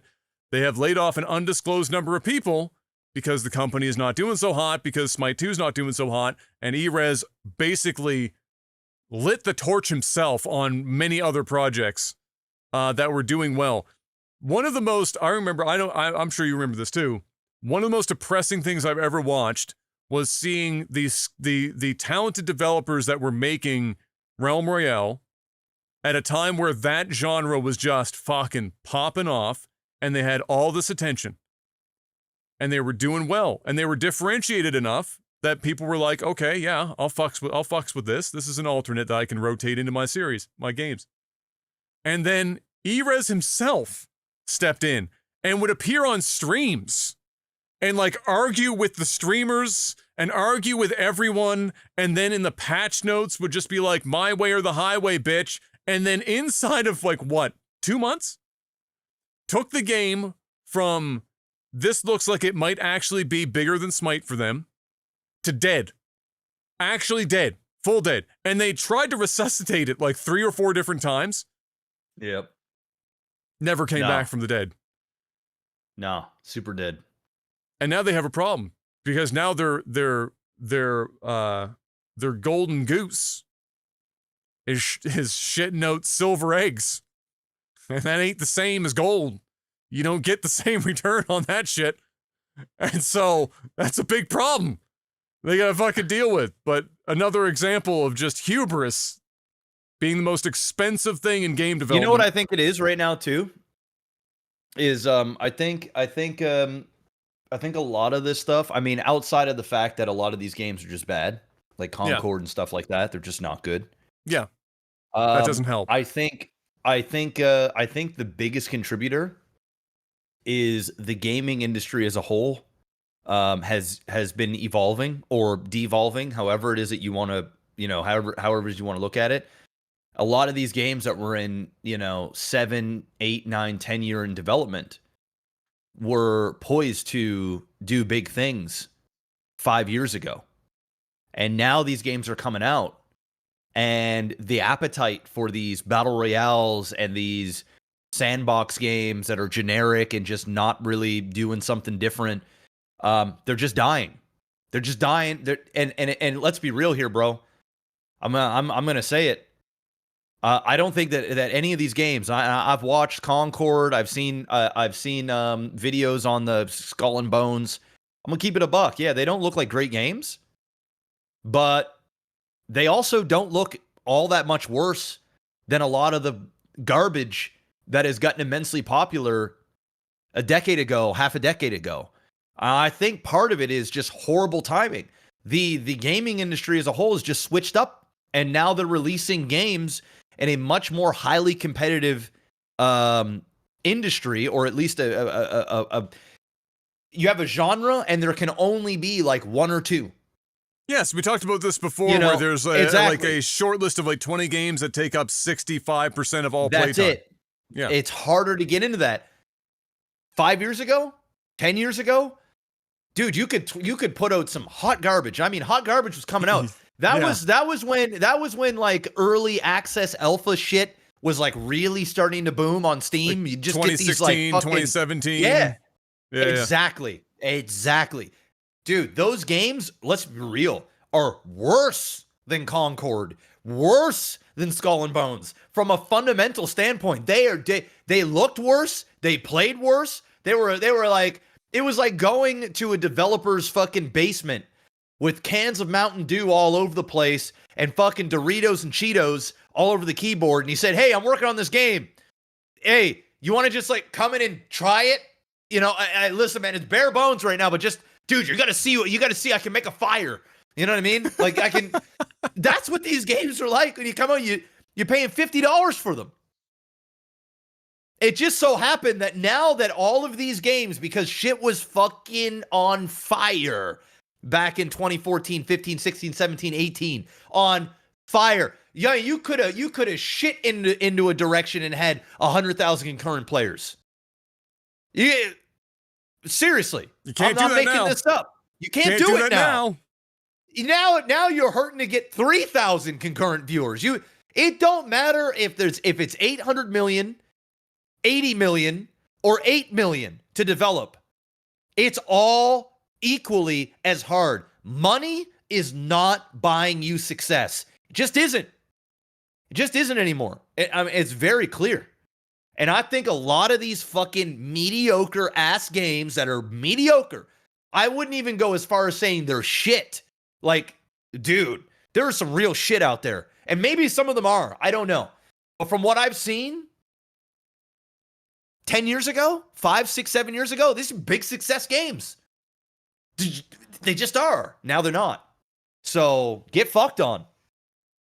You know what? You bring up an interesting point, because I mean, we talked about that before, where everyone is playing for playtime, right? Because everything's a live service, so they need a player base to keep going. But there's a finite player base. This is a zero-sum game, and so it's a finite player base. So you end up in a situation like right now, where there is literally like 20-something games that take up 60 to 65% of all known playtime in gaming. The whole fucking kit and caboodle. That's a hill to fucking climb. And I think the two-part piece to this, to where you see stuff like Concord, you see stuff like Skull and Bones, is when they started development. They were starting development looking at a game like Concord, for the example. They started development around the time Overwatch came out. They said, let's make Overwatch. We're going to spend even more money than Blizzard did. We're going to make this TV show thing, this whole 9 yards, Overwatch. They start that in 2016. Here's the problem. Games take too long. Years. Yeah. For you to reliably be able to have a game like Overwatch come out, look at it at launch, not know about it from like inside information that, whispers are saying this is coming, we should maybe start something similar, because if they're doing it, it's probably going to be good, and we should maybe experiment with our own. But waiting for launch day and saying, we need Overwatch, and then hopping on it, and then by the time your game comes out, Overwatch is dead. Dead in the sense that it is not what it was in 2016.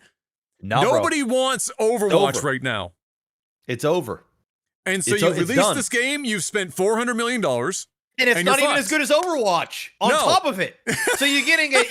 You're already in a genre that you're like behind the 8 ball right off the rip. You're fucked. You're fucked coming out the gate.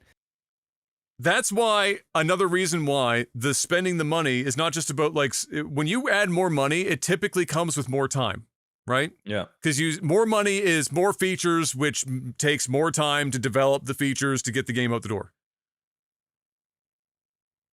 If you were to ask most people that were gaming hardcore from the 90s up through till now, so our age, maybe a little bit older, the Gen X, where they thought the sweet spot in the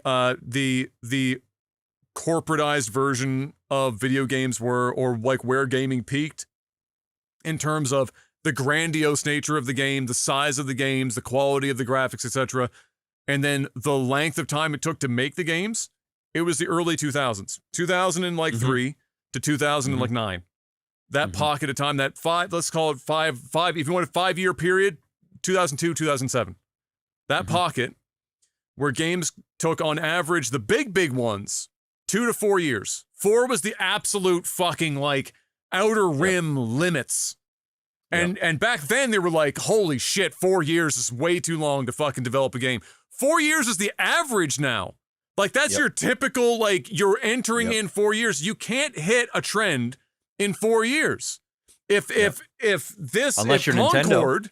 Well, Nintendo's their own trend because they're their own games, so they can do whatever the fuck they want, right? They don't need to worry about that. That's why they're successful as fuck, bro. No AI Viagra run needed. The whole thing. The whole thing. Dicks rock hard. But for Concord, if Concord hits and says 2016 Overwatch, if they put out an Overwatch clone, even if it's not as good as Overwatch, and it took if you maxed to 4 years, even if it hit 2020, I think it's a totally different fucking conversation. Wildly different conversation. It is. Wildly different. 100%. You're not hitting peak, but you're hitting towards the peak, and you have a chance of at least earning some money. But in 8 years, bro, you can't hit a trend in 8 years. I mean, look what Blizzard did with Heroes of the Storm, right? Yes. They saw the success of League of Legends. They had a small team say, go and blitz this shit out. Now, I didn't fully agree with the direction that they went with this brawler, not MOBA, trying to be different, trying to be Nintendo when you ain't Nintendo. But it did well for a while. You know what I'm saying? Now, if they tried to make that game, the game in development for 6 years, and then came out with the game 6 to 8 years after, that shit's dead on arrival. That's gone. And they're going to get a lot more grace simply because it's Blizzard. So, like, at least they've got, like, the fucking Blizzard fanboys and fangirls that will at least install it and try it. Yes. You know what I mean? So I'm with you 100%. Timing is everything, and or it's a big chunk of it. And if you're gonna come out with less than a stellar product, and you're just gonna ride a trend, you better make sure that you fucking get your shit out while the trend is still trending, bro. Yes. Because if you don't, your shit is dead. Dead. These games that you're talking about, they didn't die after 3 months. They died immediately. Yes. Gone. Dead. Like there wasn't even a 2 weeks. honeymoon phase. Dead. Dead. Dead. It's like super dead. Like bye bye. Like refunded memed. the only $1 million Yes. they made. Dead. Yes. Like it's over. It's done. So don't do that. Gaming news is over and done. Mr. Black, sell out for us, would you? Patreon.com/legtv. Head on over there, throw a few dollars at the screen if you guys want to support us directly. You can also get yourself NordVPN. Stay safe, stay anonymous on the internet, watch different regions of Netflix and other streaming services at the click of a button. That's what I use mine for. I want to watch the US Netflix, boom, click of a button, mask my IP to the States, bam. I got that whole library. Yes, it is leased. It's not rented or it's not bought or whatever we were talking about there earlier. But yes, and then of course you can, be safe on the internet, guys. If you're out at Starbucks, you're traveling at the airport, you're out of province, state, country, whatever, NordVPN is what you want to be on. I'm telling you that, or some sort of VPN. And since they pay us, I'm gonna plug Nord because, well, they're awesome too. They've been in the game for over 11 years. All right, 1 in 3 households have a VPN. It's less than half a cup of coffee a month at Starbucks. To stay safe and anonymous and to unlock parts of the internet that you may not be able to unlock naturally because of where you're located. Up to 6 simultaneous devices on one account, 30-day money-back guarantee. If you don't like it for any reason, get all of your money back, no questions asked. I use it, Adam uses it, and a ton of you guys use it, and thank you so much for supporting. So go check them out. It's nordvpn.com/OTT. Link will also be in the description of the podcast as well. Click on that bad boy, and that's it. Fantastic. And now it's time for a short edition of Movies and TV. John Wick spin-off Ballerina starring Ana de Armas. Got a trailer this week, and I gotta be honest, it looks pretty fucking good. I didn't even watch the trailer. It looks, you know what? We talked about, like, how much John Wick do we need? This is John Wick, but at least it's not Keanu. It's happening in the world. And what do you and I love about John Wick more than almost anything? It's the world itself. That's why we like the first movie so much, is that it did a great job of world building. And so this does more world building. So I get to get a little bit excited about it because it does, it adds to the world, and it's not just Keanu getting chased by fucking 75,000 people. It's something different. There's one thing that I want to see in this. All right. What's that? I want to see this chick get her ass kicked.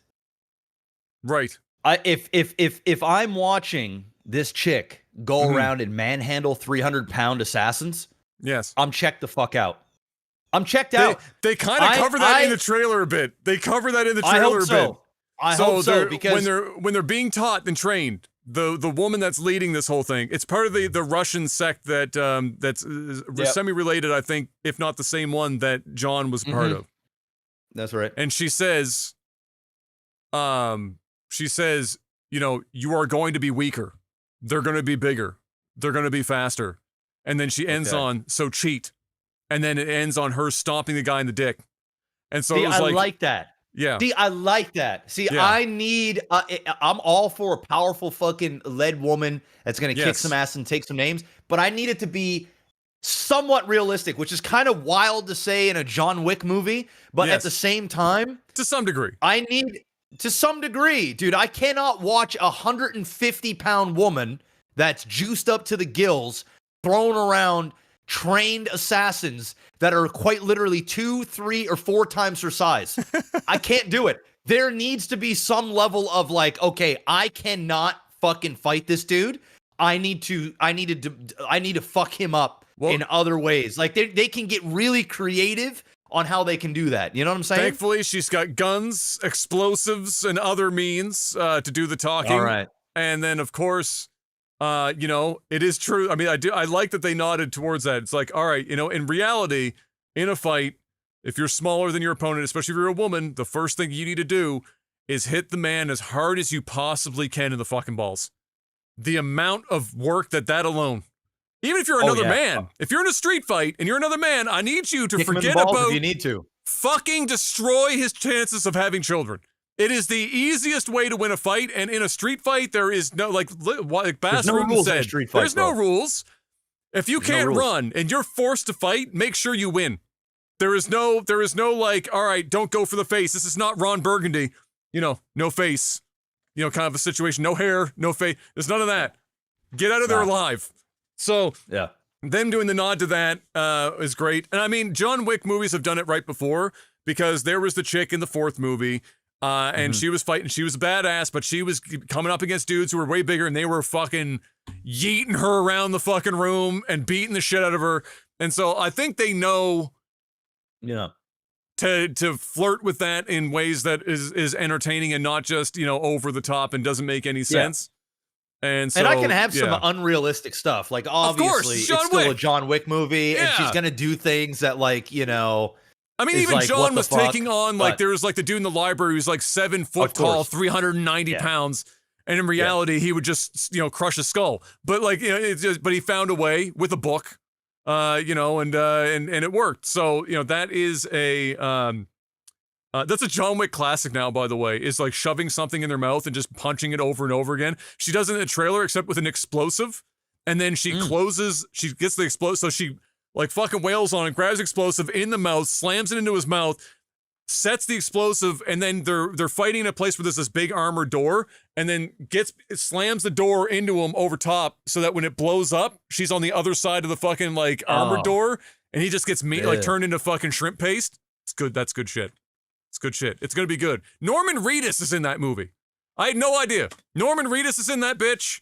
Love Norman Reedus. He's a great actor, and I think he's a unique looking guy. So when he's in a movie, it's just how unique he is. He adds to a movie in that way, and I like that he's getting involved in this. Of course, Keanu will be in exactly 3 scenes, and then leave. Those 3 scenes are in the trailer. So if you just want to see his parts, they're in the trailer because they're selling this film.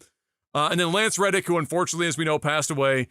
They did have the rights to bring him back with CGI, so he is still at the Continental at his post in this film, which was also nice to see. So it had all the elements that I want in a John Wick movie, and then it looks like it's going to be able to add a little more flavor information to the John Wick world that we didn't directly get in the John Wick films themselves.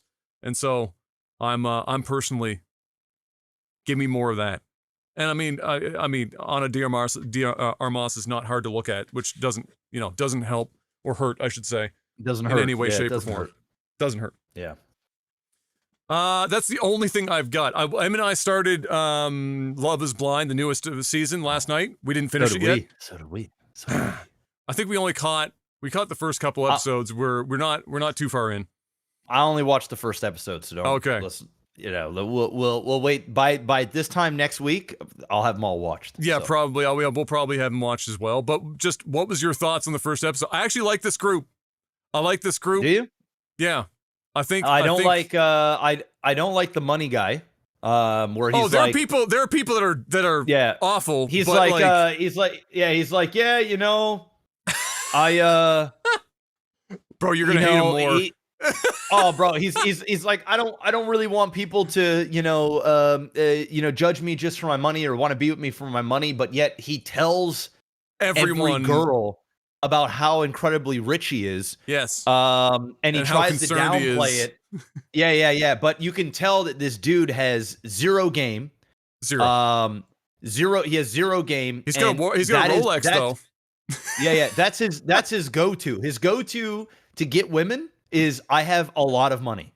Yes. And I think when he started to get interested in a girl, he doesn't have the confidence to just see it through without going into the specifics about how rich he is. And so he's letting it out. And now you've got that gold digging chick that like That's going to be an absolute train wreck. I cannot wait to watch it. I already know what's going to happen. I already can see the writing on the wall. He talks like and you would have seen this in the first episode, so this is not spoilers, but he talks like a teenager. He talks like a 16-year-old boy. He doesn't know how to articulate himself.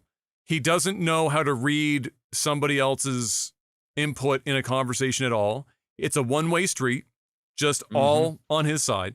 And it's true, his shtick is, you know what his shtick is though? It's not necessarily I'm rich. That is an implication, but the underlying thing is he limps in like Bambi, where he says, I'm so rich that I'm worried that a girl won't want me for me. And he plays that card. It's not just the I'm rich, it's the I'm this wounded animal rich boy. Yeah. But I think it's all part of his shtick. He's like, where he doesn't want to come off like he's being braggadocious. Like he's not coming off and saying, "Yo, yeah, I'm fucking rich." Which is a legitimate concern, I'm sure, for a lot of rich people. But like, he's clearly fucking weaponizing plays into it. Like he's insinuating how rich he is. Yes. And he's trying to do it via the victim card. Where it's like, you know, and you know, I mean, obviously the awful story about like his whole family getting wiped out by cancer, which is like crazy. But like at the same time, it's like, dude, you know, and he prefaces this all by saying like, my mom died of cancer, my dad died of cancer, my grandfather died of cancer, my nanny died of cancer. My grocery picker-upper person died of cancer. All these people died of cancer. Oh, and my whole family is wiped out, so I just inherited everything. So I just, you know, I have everything, right? Yeah. And it's like, dude, you know, it's okay to share some trauma and don't need to worry about money. Bro, you don't need to bring money into this. Like, it's just that guy, he's going to be a problem, and I don't think he has the maturity level to even get married yet. So there's that dude. And then obviously the ditzy girl there, I can't stand her. I don't like women like that. I can't stand. I can't be bothered. This like, oh, you're gonna pay all my bills and fucking. I only date fucking sports people and rock stars and my hair and makeup is expensive. Yeah. Oh, you know, I got a shop. I got my nails gonna get done. My hair, my makeup, my trainer. You know, all of that stuff. Like, for serious. Period. Like, dude, I would run so fucking fast. I said to him when she said that line about like it costs so much money, I said as soon as I heard that, I was already checked out, but I said if I was in that pod and I heard that, the next thing that you'd see if you were watching me on the show, it would still be on her in her pod, but you would hear in the background a door closing. And then it'd be her going, Adam? Hello? Adam? Are you Adam? Is anyone there? Gone. No. Yeah, gone. I am gone. See ya. See ya. That's a walking red flag. But you know what? They're going to be great for each other. It's just going to be drama. I'm here for it. Yes. I'm here for it. You know, she latches on to somebody that can take care of her and pamper her until they're tired of her. And then she moves on to the next one. And this dude got the personality of a piece of shit art that he sells. And all he's got is money. And all he does is probably associate himself with these gold digging fucking chicks that all they want is money. That's it. And then they give it up to the dude, you know, once or twice a week and call it a day. But make sure you Venmo me a few $1,000s so I can get my nails done. Dude, that's gonna be a train wreck. It's gonna be a train wreck. But there is some good couples. Yes. I like the black dude and the black chick. They seem pretty genuine. Yep. I like the I want to say she's Korean. They're both like the freckles. Yeah, the freckles. Okay, so she's cool. Asian German. Her last name is Kraus, and she's got the freckles. She's 100%. Her mom is Chinese, and her father Chinese? is German. Okay. Yeah. 100%. Okay. Well, there you go. Right. Yeah. So, but she's she's like the closest thing to like a real human being. But and I haven't seen this yet in mine, so this isn't a spoiler. I'm just saying this is that I said to Em, I said, "What's the catch?" Too good. She's incredibly intelligent. She's gorgeous. She doesn't get excited when she talks. She's always like down. She's not like this overly performative fucking whatever, but she's also like 29. So what corner of this personality has not been shown that's going to come out, but only after they're out of the pod? So on the first episode, the guy, he kind of calls her out, and he's where she's being guarded about it and stuff? Well, because she about her race? Yeah, about her ethnicity, right? Where she said, I'm not going to tell you my mom's name because then you would know about my ethnicity. And that did feel calculated. And I even said it to Kayla when we were watching. I was like, why would she say that? Because like in the experiment, you're not supposed to say stuff. It was almost like she wanted to tell him that she's Asian, right? Yeah. Because I mean, what other ethnicity are you going to say something like that unless you're like from Nigeria and like it's some sort of like but you would tell by the accent as well, right? Yeah. Exactly. So what it felt like is it felt like she's into the dude, but she didn't want to go any further with him until he knew that she wasn't white, and if it would be okay with him that she isn't white, right? Yeah. But that's not the whole point of Love is Blind. It's supposed to be Love is Blind. Although he did tell her that he's white, so she knew what he was. Yeah, but I mean, I don't think so. My best guess as to why she would do that is that there's a non-zero chance that out in the real world in her dating life, she's been turned down a lot because of her ethnicity, of her mixed ethnicity, and so that I think that's why she was dancing around it more than like she's trying to like be. Which I think is why she got upset when he was calling her on it for being calculated, because in her mind, I don't think she thought she was being calculated. I think she's just got some baggage in relation to having been. I don't know. I think it was calculated. I think that she was putting a feeler out there to see how he would react, to see if she's going to waste her time, right? Yes. I think that there was a most certain, because she could have said anything. She could have given her mother an American name. She could have Well, the reason why she didn't do that is because like because what the contextually she was talking about how everyone called her mother by her mom's first name, because it was like a cool name and everyone felt like they could call it, because they were like, she was the second mom to all of her friends and whatnot. But her mom's first, which I know, I won't say because I'm going to leave it, for you to find out as you're watching the episodes.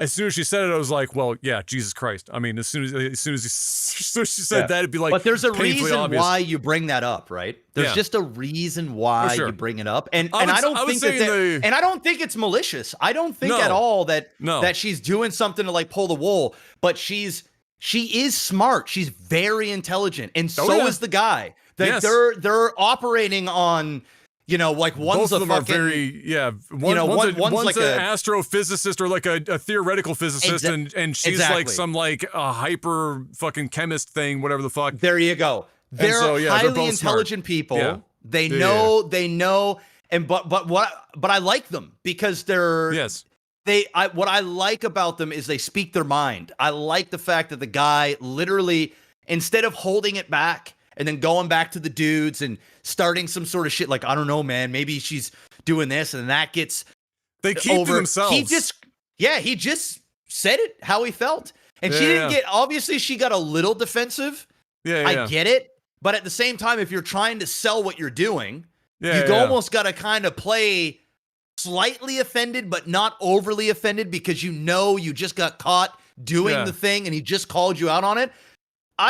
I fucks with them. I like these guys. And it's like the first episode. So there's a few good ones. The UK one was really good, bro. Kayla and I watched that. We just finished it like 2 weeks ago. Yeah, that was pretty good. Okay. Might have to check that out. That one's real good. Let's get into tech support. So, because we got some games to cast later. So let's get into tech support, Mr. Black. So it's time for tech support. Patreon.com/LikeTV is the place to go if you want to financially support the podcast. And of course, continued StarCraft content outside of playing all the games that we put in front of you for our sponsorship deals. For $5 more a month, you get a couple of perks, but chiefly you get to ask us questions on a post that I put up on Patreon before the podcast each week called Tech Support. You put your questions in the comment section. We give you answers in the time that we have. Let's see what we got this week, Mr. Black. Roran asks, what's your favorite hot chocolate flavor and the best hot beverage of all time? Oh, okay, so it's like Hot a two-parter chocolate here. flavor? Yeah, I do you just flavor I yours? just like no, I don't flavor mine, but I do like having those little tiny marshmallows in them. I agree. Delicious. It's got to be the tiny Delicious. ones, though. It can't be the big The ones. very big small ones one. No, fuck gotta the be big small. ones. It just ruins the whole thing. But Yeah. those little tiny mini ones that they Yeah, almost yeah. like they almost Well, kind of they blow up they a little bit in they there. they disintegrate a bit. dissolve. Yeah, and Yeah. and it gives you this nice little. I like that. And then the best hot beverage. Yeah, of all time, just in Oh. general. It's easy. What's that? Apple cider. I was gonna say It's the easy. same thing. I was gonna It's say the easy, same bro. thing. It's Apple easy. cider It's is the not fucking even. goat. It's not even. It's the There's not goat. even a close second. It's the There's fucking not goat. even a close It's second. the fucking goat. On the It's- stove in the winter. Yes. Yes. And when I do mine, I get like some the cinnamon whole, on that nearly the bitch. whole gallon, full cinnamon stick and Oh, clove yes. and like 3 or 4 cloves, and then I leave it on the man. stove, pot lid off, and it makes the whole house smell like fucking sex. Oh, And then when you go, because it's been on the stove and the lid's off, it reduces a bit, so it's thicker. It's not like it's almost not syrupy, but it's thicker than it would be normally because it's been evaporating, yes. and it's more Yes. cinnamon and more clove, and it's just Yes. Yes, all of that, please. That is the goat. That is by far the best hot drink Oh, known to man. 100%. I look for it's one of the few things in the wintertime, and I only do it in the winter. You can get it now. You Me can too. buy it now, but I wait. Yeah, no. But that ruins the whole thing because it's got to be Yes. seasonal. Yes. And you can't have it all the time. Like I probably have it. I have about once a month. Like Yeah. we're talking a batch in a month. Yep. That's all you need. You And gotta you be get just sparing. enough. You get just enough in you. And I mean, I drink a lot of it when it's. Oh yeah. Oh, I you're mean- bombing it. I mean, Oh, I'm yeah. fucking. Bro, I'm on it. But my God, bro, I'm telling you, it's so delicious. It's so It is delicious, true. and I'm It's so happy good. to see it go. You know, once the winter time is done, or like usually once Yeah, we get into like, past okay. Christmas, we're getting Yeah. into January. I'm done, and then I wait another 8 months, 9 months, and then by the time and my mouth is watering right now. Just thinking about it. I know. My mouth is watering. It's true. Delicious. It's true. Seasonality of things, as much as I like don't like shoveling snow and whatnot for our winters, seasons living here and having full seasons, it's why like I still can't imagine living in like Florida or some shit where it's just sun year round or whatever, because seasons do allow you to enjoy certain things for smaller blocks of time, so you don't tire of them and then have to go searching for other things. Like it gives you a time to do things, and then you move on to the next thing, and then you get excited about it the next year when it comes back If around, and you only, get to look though. forward to it. If only our winter was as long as our fall. You know what I'm saying? If we like if 3 we months. if we had 2 to 3 months of winter, Yeah. wouldn't be so bad. I wouldn't Yeah. bitch. But It's more like 5 5. months? 5? And then like the first like month of spring, you're still kind of getting some shit, cold dog Yeah. shit weather that's like Yeah. you don't know what it is. It's garbage. We're just gonna hang in a little while longer, Mr. Black, because we're getting less I and know. less. Like we're getting less and less snow. I know. We don't even get I white know. Christmases anymore. So Yeah. little longer. Yeah. Yeah. Plus, you never know, Adam, when they axe the carbon tax, it's gonna make our environment even worse, and the weather's everything's gonna get worse. So hey, if that's the case, Mr. Trudeau, I'll take all of that because I don't like 5-month-long cold ass winters. All right, give me more of that, please. Axe the fucking tax. Jesus Christ. What a meme. Jubinator, you can only eat one type of protein, one type of carb, and one fruit for the rest of your life. What are you picking? All right, that's so one type of protein, chicken. It's just too versatile. You cannot not pick chicken. Yeah. Uh, One carb. so carb rice, Okay. white rice. Okay. And fruit. Oof, man, that's a toss up, bro. Oh man, that's tough. That is so tough. I'm. Oh man, I only can. I'm going just, to be different. You know what? I'm saying steak. Damn. I'm saying sweet potato on my carb, and I'm saying strawberry on my fruit. That's my. I was gonna pick It's so strawberry. hard. It's so fresh, amazing. Frozen, amazing. Any I know. smoothies, any. I know. And per calorie, it's like the goat. I know. So just I know. like, what are you supposed to fuck with? I mean, for me, it was between strawberries and blueberries. Because blueberries are also one of those that you can just kind of grab a handful, fucking eat them. They're still good. They're still good. Like, they're a little bit more versatile in terms of like things you can make. You can make like a blueberry muffins, blueberry crumble. I mean, I'm trying to think here. If I'm gonna have one fruit, but then again, strawberries. Bro. I mean, a life without those. It's just kind of rough. It's kind of a shit life. I have to go with strawberries. I have to. Yes, it's true. I have to, man. It's a shit And life. I know you racists out there were thinking I was going to pick watermelon. Fuck off.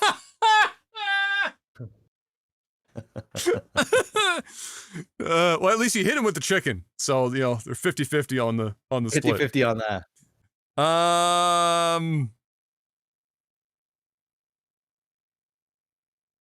Oh, dude, boy. you're not going to eat white rice, bro. You're never going to have sushi again. That's wild. You're going to be eating sashimi. We're picking no protein, one protein, so we're not fucking with sushi anyway. Fuck, that's right. Yeah. Damn. But I'm still going to go with chicken, dude, because chicken is just too you only do so much with steak. Yeah, but steak is something that I can eat almost all the time. My mouth doesn't get tired of it. Chicken, my mouth will eventually get tired of it. True. And that's regardless of like if I have chicken, Spices, you know, like say in a sandwich, and then like at night I'm doing a totally different thing. It's still chicken to my brain, but like I can eat beef basically 3 meals a day, and my brain never goes, oh, beef. Like it does. Like I can keep going. Speaking of, Em and I went out because it was a couple days past or 1 month after getting married, so we went out to. We had like an ancient gift card. Well, not that ancient. Actually, I shouldn't say that. It was actually for the wedding. It was just they'd given it to us like ages ago before the wedding happened. There was like a multi-restaurant deal or whatever, like one of those that like it's owned by the same whatever. Yeah. And the cut was on there, but I was like, this gift card needs to be a lot bigger for me to go to the cut. No, we didn't go to the keg. No, we went to the brasserie. And we both got steak there. And I got to be honest, for $36, it's good. I'm not sure, like, other than like I get to tell myself that I bought a 30-day dry aged, free from hormone, fucking whatever that they cut off a slab at the cut for $36. Like the increase in quality to like go spend $200 more, like, no. Not worth, They trimmed it properly. They cooked it perfectly to temperature. She had medium, I had medium rare. Both of them were literally spot on. No, like, rendered fat all around, no chewiness, no nothing. Phenomenal. And not like covered in shit. Like, just, and for $36, I was like, Jesus Christ. I've spent more than $36 on steak and gotten like frozen steak. Dude, I've spent more than $36 at Mary Brown's. All right. Yes. Yeah. I'm not joking. Shit's crazy. Well, Mary Brown's you can get out of control at Mary Brown's real quick. You can get out of control at Mary Brown's, yeah. But it's goddamn delicious though. It's delicious. So that's okay. It's delicious. It's delicious. But Sonic says, congrats, thank you, sir. I said, Mary fuck kill time. He said, second house / cabin. Kids, a rich retirement. Well, Jeff already has some of this, unfortunately, locked up. He's out of this conversation. This is me only. Yeah, this is not for Jeff. If I'm marrying fuck kill, kind of awkward to do a marry fuck kill where you put kids in there. I'm gonna keep it a buck, Sonic, because there's no way to say that sentence without sounding a little fucking weird. But we understand the sentiment. I mean, I'm cheating on this one. I want all of them. But if I only had to have 2, like if I was keeping 2 and losing 1, kids and a rich retirement.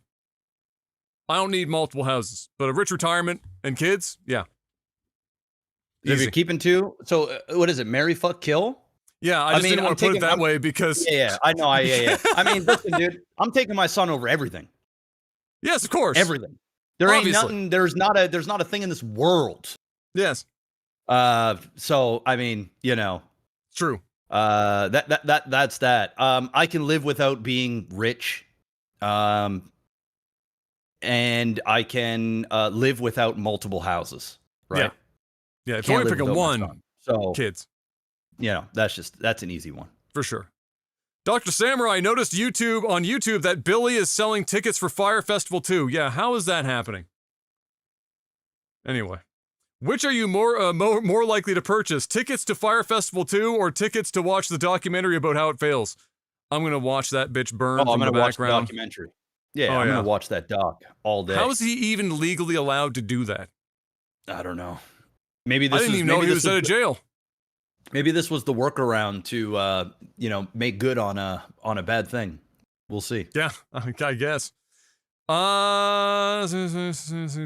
David said, I just paid $3.71 Canadian for 2 slices of pepperoni pizza, and it's like it's 2004 with these prices. Where the fuck are you buying this pizza? I can't walk through the door of the pizzeria for $3.71. Literally, they charge you. What is one thing that surprises you with how cheap it is, and what is one thing that surprises you with how expensive it is? Expensive food costs, straight up. It's actually insane. It literally got to the point where I had to sit down with Kayla, because Kayla does all of our grocery shopping. She goes out every Thursday. We go we go once a week. We get groceries for the week because we go through like a lot of like produce and stuff that like doesn't have a long shelf life. So every Thursday is grocery day. And I think I've said this like a year ago, maybe a little bit more during COVID, maybe. We were spending up to $3,000 a month on groceries and household toiletry stuff. So we're talking like just, you know, dog food, cat food. Like we have to, you know, that's not super expensive, but it definitely adds on to a bill, especially like over a month. Oh yeah. But the food for 3 people, right? So the other, what was it 3 weeks ago? I looked at my credit card and I'm like, Jesus, like $900 was spent in 1 week. What's going on here? So anyway, I was like, Kayla, like, it's like, yeah, like we gotta. I'm usually not the person. I have like 2 philosophies, right? I'm gonna eat don't the cheap way I out want on to eat. Food. Yeah. Don't cheap on food, and I'll always fill my gas tank. Yes. No matter what. Yes. I'm at the gas pump. I am literally squeezing that bitch until the nozzle shoots it back at me. I don't play the stop at $20. No, it reminds me of the days I was broke and fucking $5 at a time. $5 at a time, and it's like, you know what, dude? I'd rather just pump this now and then be at the gas station again in 4 days instead of being back here tomorrow. It's a fucking absolute utter waste of time. Sometimes I'll play the game if I hear that the price is going to go up. I'll like, even though it's not empty, I'll just fill it like the day before the prices go up. But anyway, finally, I'm like, Caleb, listen, you know, we got to figure this out. We got to figure this out, you know, because it's getting, you know, if you know, listen, we doing all right, but I'm also trying not to spend $40,000 a year on 3 people to eat food. That's somebody's yearly salary. That's insane. Yes. So we basically got it down now where we're at $500 a week. It's still $2,000 a month. 2 G's for 3 people. Now I understand. I like eating chicken. I like eating steak. I like eating good. Salmon, I get it. It's all very expensive. But my God, bro, I'll go to the grocery store, and when I go, I usually go to like grab little tiny things. If it's like towards the end of the week, we ain't got much, I'll just run there and I'll grab like a little something to hold us over until grocery day, right? Dude, you go there, you get a bag, you got 5 damn things to item, $100. Yes. You can't go to the grocery store without spending $100. It doesn't exist. I know. It just doesn't. It's crazy. Nuts. Yes. It's crazy. It's fucked. It's actually fucked. Like, yeah. That is number uno. What was the other one? Well, you So, said something you were and what's surprised so at the cheap? cost, and we were surprised about how cheap it is. Oh boy. Is anything cheap? I'm gonna say this. And they're both related, because you said the grocery thing. I am shocked at how much fucking money it costs to fly anywhere within this country. From anywhere within this country. It's And scam, then I'm bro. equally shocked at how inexpensive it is to fly from this country across the goddamn Atlantic Isn't it Ocean nuts? into Europe or literally anywhere else. I can crazy. fly, and M can fly to the Philippines for about the same amount of money that it would cost us to fly to Calgary, unless we are finding like a cheap deal on a charter meme where you're taking like 3 stops and it's like a 12 to 17 hour journey just to go from here to Calgary. It is nuts. It does not make any sense. Nobody could ever tell me anything that would ever convince my brain that it makes any sense. It's just nuts. And then there'll be like an all-inclusive fly to like a resort in the south, all-inclusive 4-night stay, $800. Yep. That's hotel, food, fucking flights. I mean, bro, Alcohol. you're living Everything. alcohol, everything. Yeah, bro. I spent $800 to fly to Toronto. Like, what are we doing? How is that even fucking possible? It's a scam. We're getting scamazed. It's a literal scamaz. It's a literal scamaz. Yes. So that's mine. 100%. Yeah. But when it comes to the food stuff, Mom and I have discussed during the last while, for meats and stuff, there are some butchers here that just do butchery for local farms here in Nova Scotia. And you can buy huge ass broken down pieces of like cow or large quantities of chicken and stuff and get way higher quality product than you're going to get in a store, grass-fed beef, the whole 9 yards, for a good price. It's just you get a lot. And so the idea was split it. Buy in bulk. Yeah. Buy in bulk. Oh, that's half smart over too. there and half over here. They've got a big chest freezer they've had forever. It's the same chest freezer since I was a fucking kid. That thing just never dies. And in the bathroom? like that. No, the one that's down in the hall, like the workshop, the the workspace. workshop. Yeah, the workshop. Yeah, it's been there. That's It's the same spot. It's been there forever. It's the same one. And just fill it up, and then just split the cost. And we started doing that with some stuff from Costco. Onion bags. You buy like a 10-pound bag of onions. It's like $5. I go to like Sobeys or Superstore. Oh yeah. 3 onions for $5. So like there are just, but you can't go through 10 pounds of fucking onions like fast enough. So no. Like there are certain objects now, or objects, certain produce and meats and stuff that we are going to start literally just buying, either whoever's out grocery shopping that day, and then just like e-transferring and splitting the fucking shit so that you can get better quality stuff for less money. It's just like if you were doing it on your own, you'd never make it up because like 2 people can't go through that much food. But like the other, like some other hacks I've got, like Costco in Canada finally, and the one here finally started selling the pre-made Costco burgers, but the grass-fed beef version that was only in the States. You could not even the steak that they sell in whole is grass-fed in our Costco. But those burgers are grass-fed start and grain finished. It's way fucking better. So if you're doing anything with ground beef, I don't even fucks with the ground beef anymore. I just go buy, because I freeze all our ground beef anyway for use. I just buy grass-fed fucking Costco burgers. And if I need ground beef, I just take like 8 fucking burgers out. Smart. Ground beef is all grass-fed, and it costs less money than buying the fucking steak. Because I'm sure you know somebody buying steak. 3 steaks Costco, $90. Bruh. That's why when they said $36 and the steak that came out when I was out there, it was last night, I was like, God damn. It's like, it's cheap. Yeah. Super cheap. Anyway, I digress. Let's get another couple questions in and go cast some StarCraft, Mr. Black.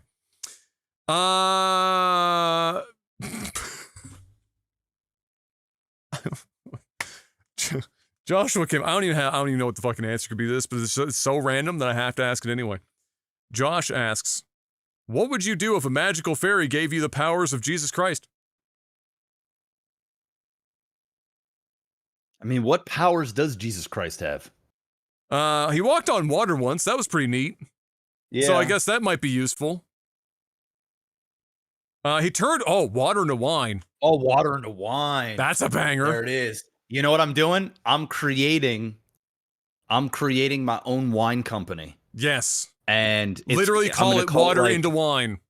I might call it Jesus's touch. Jesus juice. You know what I'm saying?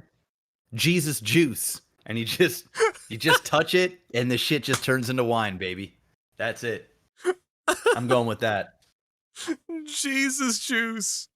Jesus juice. That's the show. Blainer, we've answered that like 7 times, so you can go find the answers to that one. This is an interesting take because it's not quite the same we answered before. Ace asks, you can go back to time to witness any event from the past. So you don't get to do it, you're just watching this happen. You can't interact with anyone or anything, you can only observe it. Which event do you choose to see? I mean, first thing that came to my mind, I'm going to a Michael Jackson concert, man. I'm just going to Michael Jackson concert in his prime. Like right off the Thriller album, when the crowds were like, people are literally dying and fainting because they're just like, true. I'm there. I'm soaking every moment of it. That's a good choice. Yeah. I'm going to say something completely meme worthy, but I also have always been incredibly interested in how these meetings go. I need to see Kim Jong-un and Dennis Rodman in a room together. I don't know what the fuck happens in that room, but I need to know. I have a deep-seated need to know what the fuck Dennis Rodman is doing in North Korea whenever he goes over there. I need to know. What does that conversation sound? What does the conversation? Fucking mad bitches and he's fucking mad bitches. What does the conversation North Korea between Dennis Rodman and Kim Jong-un sound like? Nothing of substance. Nothing of substance. And what I think it is I think Kim is probably just a big fan of Dennis Rodman. Yes, and he likes basketball. He just likes basketball and he likes Dennis. Probably like how like flamboyant and crazy he is. You know what I mean? And it's almost, I would imagine that it seems like he's probably just like almost like an amusement to him. Like he's just there. Do you think that the U.S. intelligence agency is literally using that as a way to get information out of what's happening in North Korea through Dennis Rodman? I don't think so. Dude, I have to believe it because it's so fun to just imagine that Dennis Rodman's a fucking deep state agent going to North Korea. Could you imagine? Imagine his cover's blown, right? And he goes over to North Korea and he's sitting in a room. How do you blow the cover of Dennis fucking Rodman? Is that even possible? I don't know. Maybe you just did, bro. Maybe you just did. Blew the lid right off that bitch. Well, on that note, it's time to end this podcast, ladies and gentlemen. Thank you very much for stopping by. Hopefully you enjoyed yourselves. We're going to go and cast some StarCraft for you, so you can look forward to that. They've been bangers here the last couple of weeks. Hopefully we get lucky again. But until we see you guys next week, stay safe out there. Have a good one. And peace. Peace.